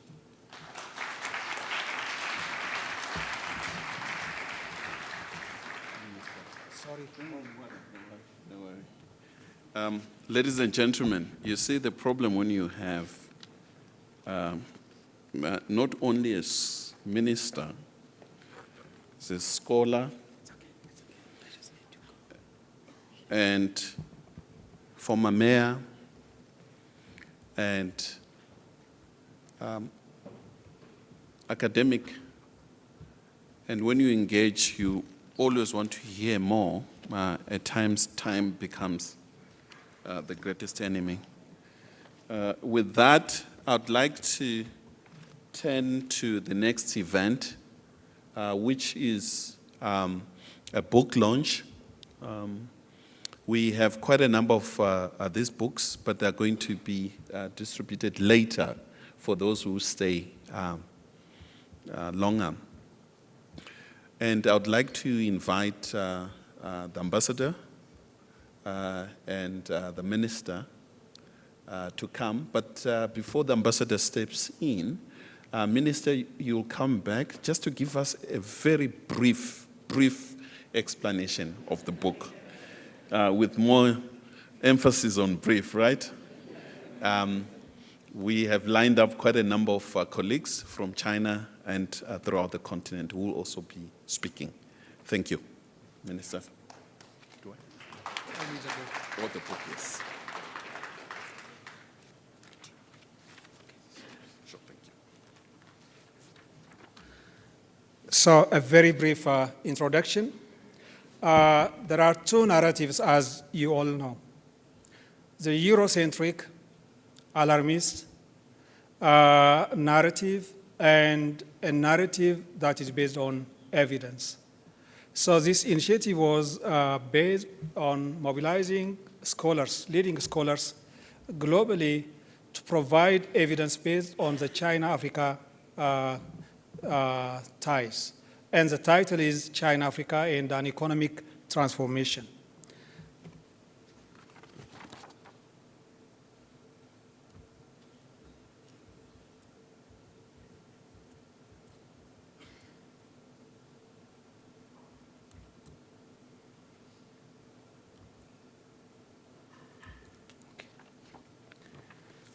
So you can find the book maybe at display. You can look at it.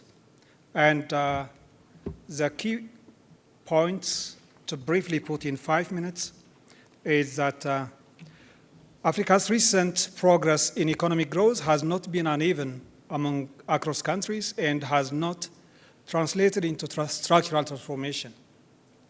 Second, although economic ties between China and Africa have made positive contribution, this engagement has been uneven, shaped by variations in strategic approach, policy ownership, and implementation capacity among African countries.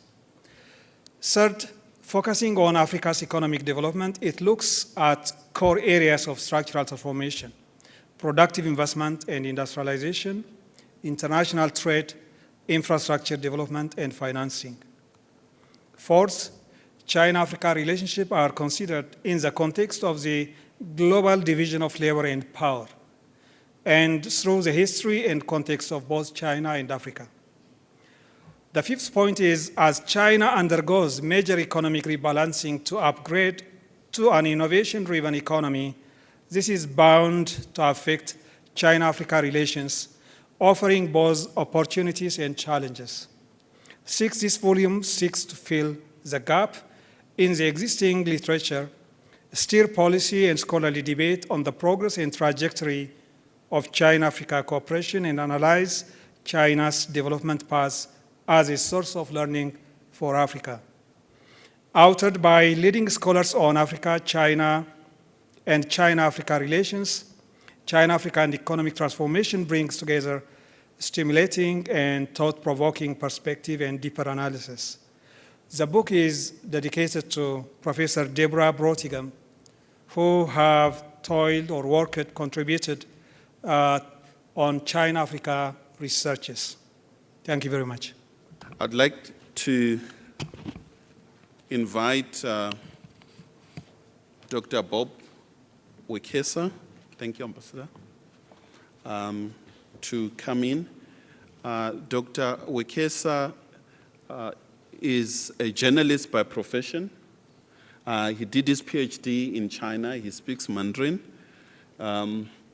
He is currently at VETS and in charge of the other center, the Center of the Study of America at VETS University, another school down the street.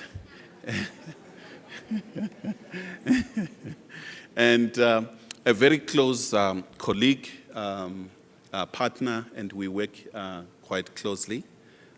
He's a specialist on China and Africa, particularly on media issues. And Dr. Bob, I hand over to you. Thank you. Nishamen, Shensemen, Daja, Xiao Hao. Okay, not quite Xiao Hao, but Chungo Hao. And I'm certain I'm doing that to kind of startle my African friends that who might not be, but not go beyond sheshe or how, and so forth. But as I do that, very quickly, I want to invite Dr. Pheli Mutombo, who is our next speaker, to come onto the stage. As I thought I saw him somewhere, Dr. Pheli Mutombo, as he makes his way, I'll quickly introduce him. And as I do that, I want to recognize the fact that we are actually a full house. There's quite a bit of energy in this auditorium, and we look to have a very vibrant discussion. We've had, policy perspectives this morning from the ambassador and the minister, and now we're going to delve a little more deeply into the academic and intellectual perspectives. I would like, therefore, now to introduce the next speaker, who is on stage now, Dr. Pheli Mutombo, who is Executive Director at the Institute for Global Dialogue. And I think those of you who know Institute for Global Dialogue will appreciate and understand that it has one of the most vibrant online platforms for global geopolitical discussions, including on Africa-China relations. Dr. Mutombo pursued his joint doctoral program with the Graduate School of Global Politics at Freie University in Berlin, joined with the School of International Studies at Renmin University. And I've always shared with Dr. Pheli to say I have a very soft spot for Beijing because I also studied in the same city. Even though Chungo Chuan Meidashwe might have been a smaller university. But that's a commonality between us. The focus of his dissertation was on the rise of emerging powers as a source of development cooperation in Africa, for which he was awarded magna cum laude, meaning he got high marks and scores there. He co-founded the Berlin Forum on Global Politics, a non-profit organization dedicated to the promotion of academic, expert, and public understanding of global politics. While completing his master's in international relations at the great university called University of the Witwatersrand, knowing that we are at UJ, he headed the academic development program for the first-year students and was elected the first independent candidate to the Student Representative Council. So he was a student politician as well. His recent publications include a single-authored book titled China and India's Development Cooperation in Africa, which I'm happy to have read and I recommend, as well as a co-authorship with Professor Sipamandla Zondi on the book entitled From MDGs to Sustainable Development Goals, The Travails of International Development. Without further ado, a round of applause for Dr. Mutombo as we invite him to the podium.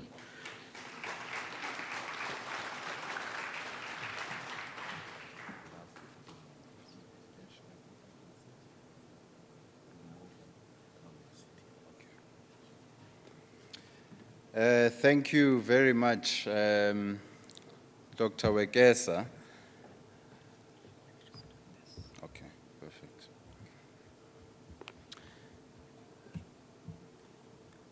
And thank you to the center and to the university, which has invited me at least to share some of my thoughts and some of my research on particularly the rise of Southern powers as sources of development cooperation in Africa. Today, in the 15 minutes that I've been given, I'll be speaking really about the determinants of China's development cooperation in Africa. And it's important when I say the determinants of China's development cooperation, it's not just about me sharing an opinion on what I think are China's, or what I think are the determinants of their development cooperation, but to actually share some empirical research that's been, looked at in a systematic approach that covers about a period of 10 years of China's development cooperation. And it is in that context that I frame this discussion. And really there's 5 key points that I'll share with you until 12:30. It's really the context of this research, it's the data that was collected, it's the methodology that was used, it's the findings, and it's also what the findings demonstrate. So it's only 5 key points that I'll be sharing with you. And I know that a lot of us here are scholars.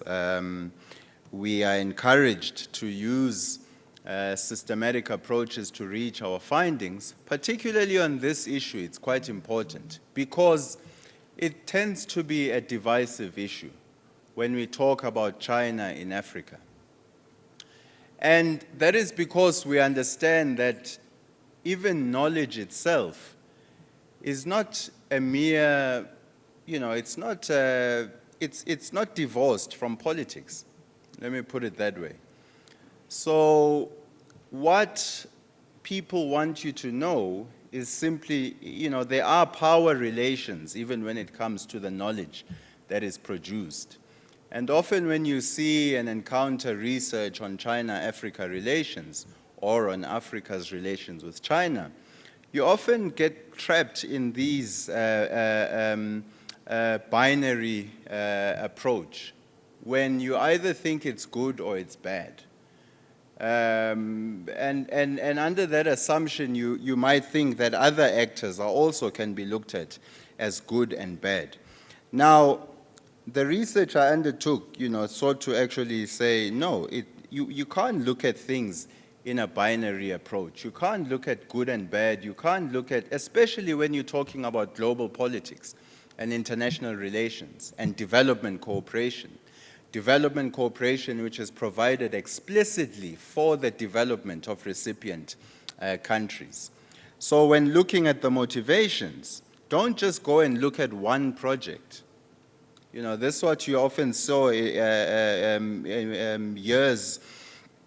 gone by. You find that a newspaper will put out one explicit project, which might not even be a development cooperation project, but might be an investment from China or might be another form of credit. And they would immediately say, look at this example of development cooperation. China is interested in natural resources and all of that. So it's important to have a much wider perspective. And the context of the research is really the rise of Southern powers as sources of development cooperation. Because the international development landscape is changing. And whether you like it or not, China is a central player in some of these changes. Because when we talk about the changing international development landscape, we're talking about a landscape that has largely been dominated by members of the Organization for Economic Cooperation and Development, particularly the Development Assistance Committee of the OECD. And up until around 1999, 2000, about 90% of the world's international development cooperation was actually coming from members of the OECD. Now that also meant even that the very ideas on development were largely centered and driven from the Western experience of development. And at that time, countries of the global South were not looked at as examples of development, were not largely taken seriously as sources of development. And that landscape is shifting. So we're shifting in a time where not only China, but even a country like South Africa plays a role in international development cooperation. Countries like India, countries like Turkey, Indonesia, and a whole host of countries from the South have increased their footprint when it comes to development cooperation. And a country like China has various avenues, such as the China Export and Import Bank, your China Development Bank, you've got your Asia Infrastructure and Investment Bank, These are all key and important players when it comes to the changing international development landscape. And what they've done is to also expand the options that are available to African countries when it comes to international development cooperation. So whereas in the past, you might have been forced to deal mainly with countries of the OECD, you can still deal with them today, but you also have additional options. And that means more options for the continent, I think, is something that is relatively positive. I think we would want to see an expansion of the policy space when it comes to the African continent. We would want to see government representatives, representatives in the private sector. We would want to see think tanks and universities expanding their networks and expanding their partnerships, not only towards the West, but also looking at countries like China and learning from the experience of the last 30-odd years. Now, in reaching the findings, at least on the determinants of China's development cooperation in Africa, the data that was largely collected was from over 1,000 development cooperation projects by China and India in Africa between the years 2000 and 2010. And where those projects were sourced was, in open data available to everyone. So annual reports, even from your relevant departments within China, which has had a foreign aid white paper, for instance, I think since 2011. So these are some of the sources of that data. But I also used sources from a research program called Aid Data, which tracks thousands of development cooperation projects all over the world, both in English sources and in Chinese sources. So, they track all of those. They mention what those development projects are for, which countries they are also used in. So that is the source of that. And I thought it was important to have a large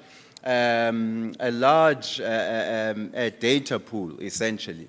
Because if we want to have a systematic approach in saying what are the determinants, then we need to understand it over multiple years and over a number of different projects.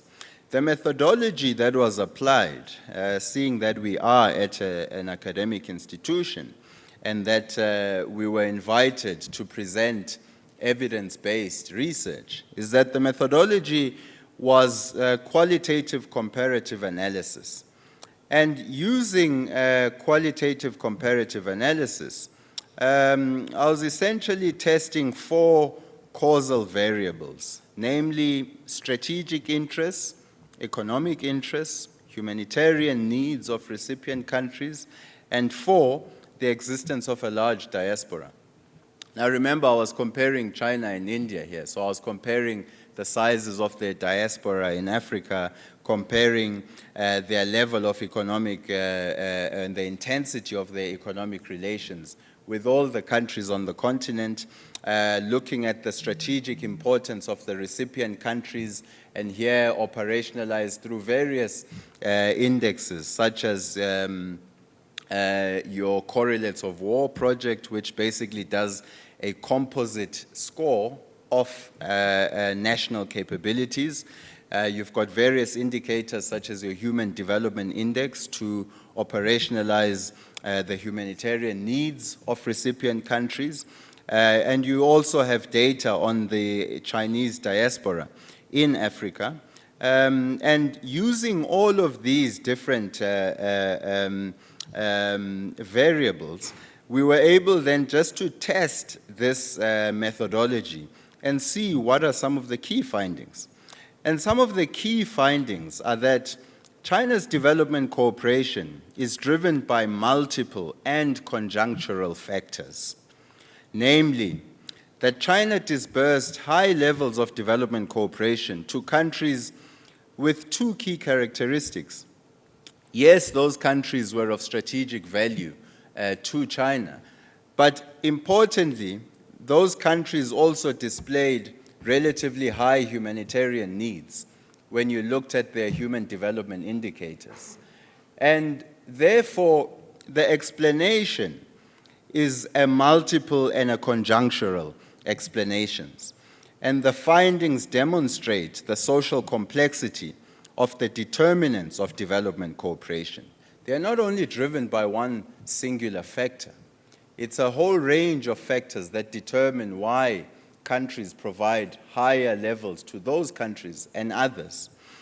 And the empirical results support a key principle of the narrative on South-South cooperation, namely the combination of material benefits, which is the win-win approach, and humanitarian interests, which is the solidarity that countries of the Global South often proclaim.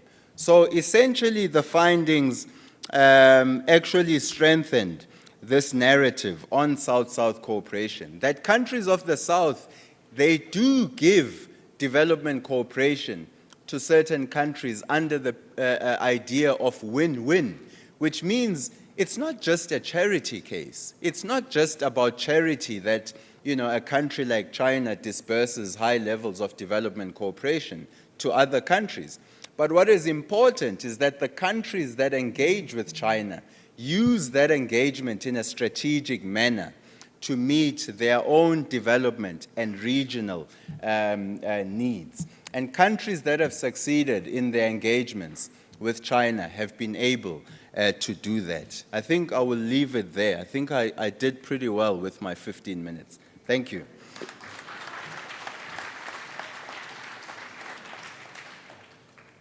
Okay, CC, I think we should say. Can we say CC to Dr. I mean, if your tongue bleeds, that's fine, but I'm sure it won't. Thanks, Dr. Mutombo. I think we'll entertain just, first of all, to say this, that we are going to have a slight change in the program, courtesy of the time loss, and not quite time loss, but time gain in the morning. And for that reason, I will entertain just one question if it's urgent. Otherwise, I will want to advise that you keep your questions, you memorize them if you wish, and we shall actually pose the questions that you have or interventions to Philani in the afternoon, because to just kind of get gain time. But so not seeing any hand, I think there's one hand there, just one then, so that we give Dr. Mutombo the opportunity to just respond to that very quickly.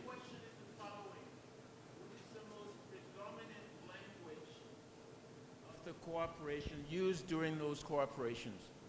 Did you get the question? The predominant language of this kind of cooperation you talked about, is it English, is it Mandarin, is it Zulu, what is it? I think very quickly, in 2 minutes, then we move on to the next item, yeah. That's moving away from the scope of my research. I mentioned 4 key areas that I was looking at in the research. So, language is not necessarily what I was out to understand. Whether that cooperation, whether English is used or whether Mandarin is used. I mean, in the research and engagements that we have with various actors, you find it's always a variety, because increasingly you have a lot of African scholars and African practitioners who are, can communicate very perfectly in Mandarin. But obviously, in some other contexts and in some other countries, English remains an intermediary language, between various stakeholders. So if you did an empirical study on that, I think you would find, varied results depending on the countries that you are actually looking at. Thank you. Thanks for that response, and I think that was a good question. I think we'll entertain one more question. And You know, as you might have seen a couple of minutes ago, when David Monyae came over to the stage, I thought he was coming to fire me. You know, there are people who use their fingers to say you are fired. And I thought it was playing a role such as that. But I want to entertain one more question, because I think he thinks that the presentation was quite good. And so any other intervention, be it a comment, question from the floor? And even as we wait to see who wants to say one or two things, my own particular question to Philani will be, you know, the study was between the early 2000 to 2010. What would be the picture? What would be the picture today, knowing that dynamics in international finance, FDIs, and related matters are quite fast-paced? What is your guess about the current situation? And as we say that, anybody with a question out there, raise your hand. We have a roving mic that will be brought to you. I think there being no intervention, I think your presentation was pretty good. It was scored just Kuma some load, and so. Yeah. I'll take your question. I think most of all, if you look at those four, so those four factors, strategic interest. How do you quantify the material strengths of each country? So those remain quite the same, actually, because the last data that I looked at, so for around 2015 to 2017, you actually see that around the indicators of strategic interest and economic interest, they remain relatively even. But what might, what might change is the indicator, for instance, on humanitarian needs. Because a lot of those countries that have been growing relatively quickly on the African continent, and for the last 20-odd years, at least 6 or 7 of the fastest growing economies are actually African economies. So a lot of those countries would have moved out of the category of, so the Human Development Index has those that are low, at low development levels. So a lot of those countries would have moved actually from low development status to a medium development status. And you will find that over time, that the countries where China might have given a lot of development cooperation to, over time, they start to attract more foreign direct investment from China. They start to attract more concessional loans and credit from China. And that's an important thing, because in this cooperation, you don't want it to stay only within the area of development cooperation, but you want it to evolve towards foreign direct investment and to attracting loans that are actually moving into your productive sectors. And that's really what's been happening, I think, since 2010. Thanks, Bob. Okay, I think, Philani, you'll make one final trip onto this side. In fact, maybe just come and stand here so that I pose the question to you.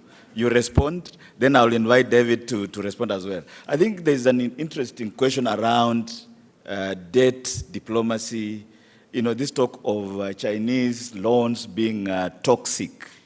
And I think there was an allusion to it by the ambassador as well as the minister. What is your take on that, given that this is your area? Very briefly, before then I invite David to give us direction as to what happens in the next sessions. Right. Again, I mean, the issue of debt, it's important, obviously. But I think, again, it's one of those areas where we need, not just, big headlines.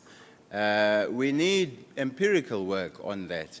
And what we do know from the empirical work is that a lot of the debt that African countries are actually holding, it's not just debt from China.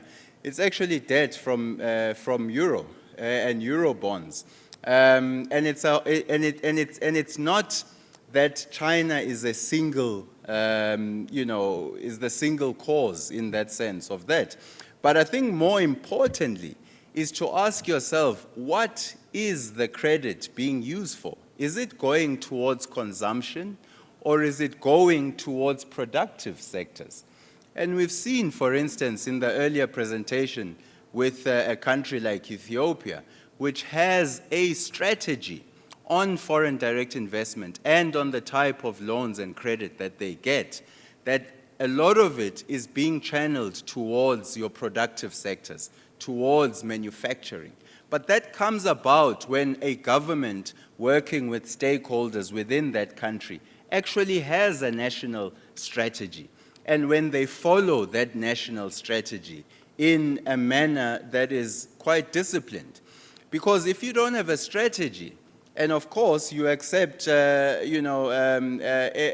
credit just for consumption, then you'll make it more difficult, of course, to pay back your loans. So I think it's important to not get distracted by the whole discourse on debt. What's important is, yes, to understand the discourse on debt, but to go further and disaggregate, that debt.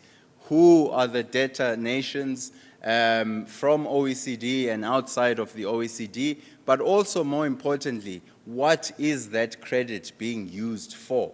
What is that debt being used for? Is it used to produce, to increase your production capacity as a country? If it is, then that's a good credit. But if it's not used properly, then it's not a good credit. And I think, lastly, the important thing here is African agency. So nobody forces countries to actually enter into various forms of international relations. And when you enter into various forms of international relations, you have to do that with a strategy. And if you have a strategy and you implement it properly, you tend to succeed. But if you just, move along without a clear strategy, then it tends to hurt you over the long term. And I wouldn't like to sit here and say it's either the fault of a China or another debtor country.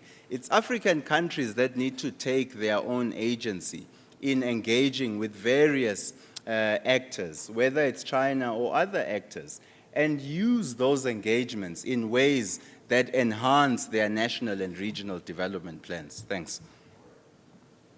So I think for real now, a round of applause for Philani for having, I think you'll agree with me that he has started us on a very sound and grounded note.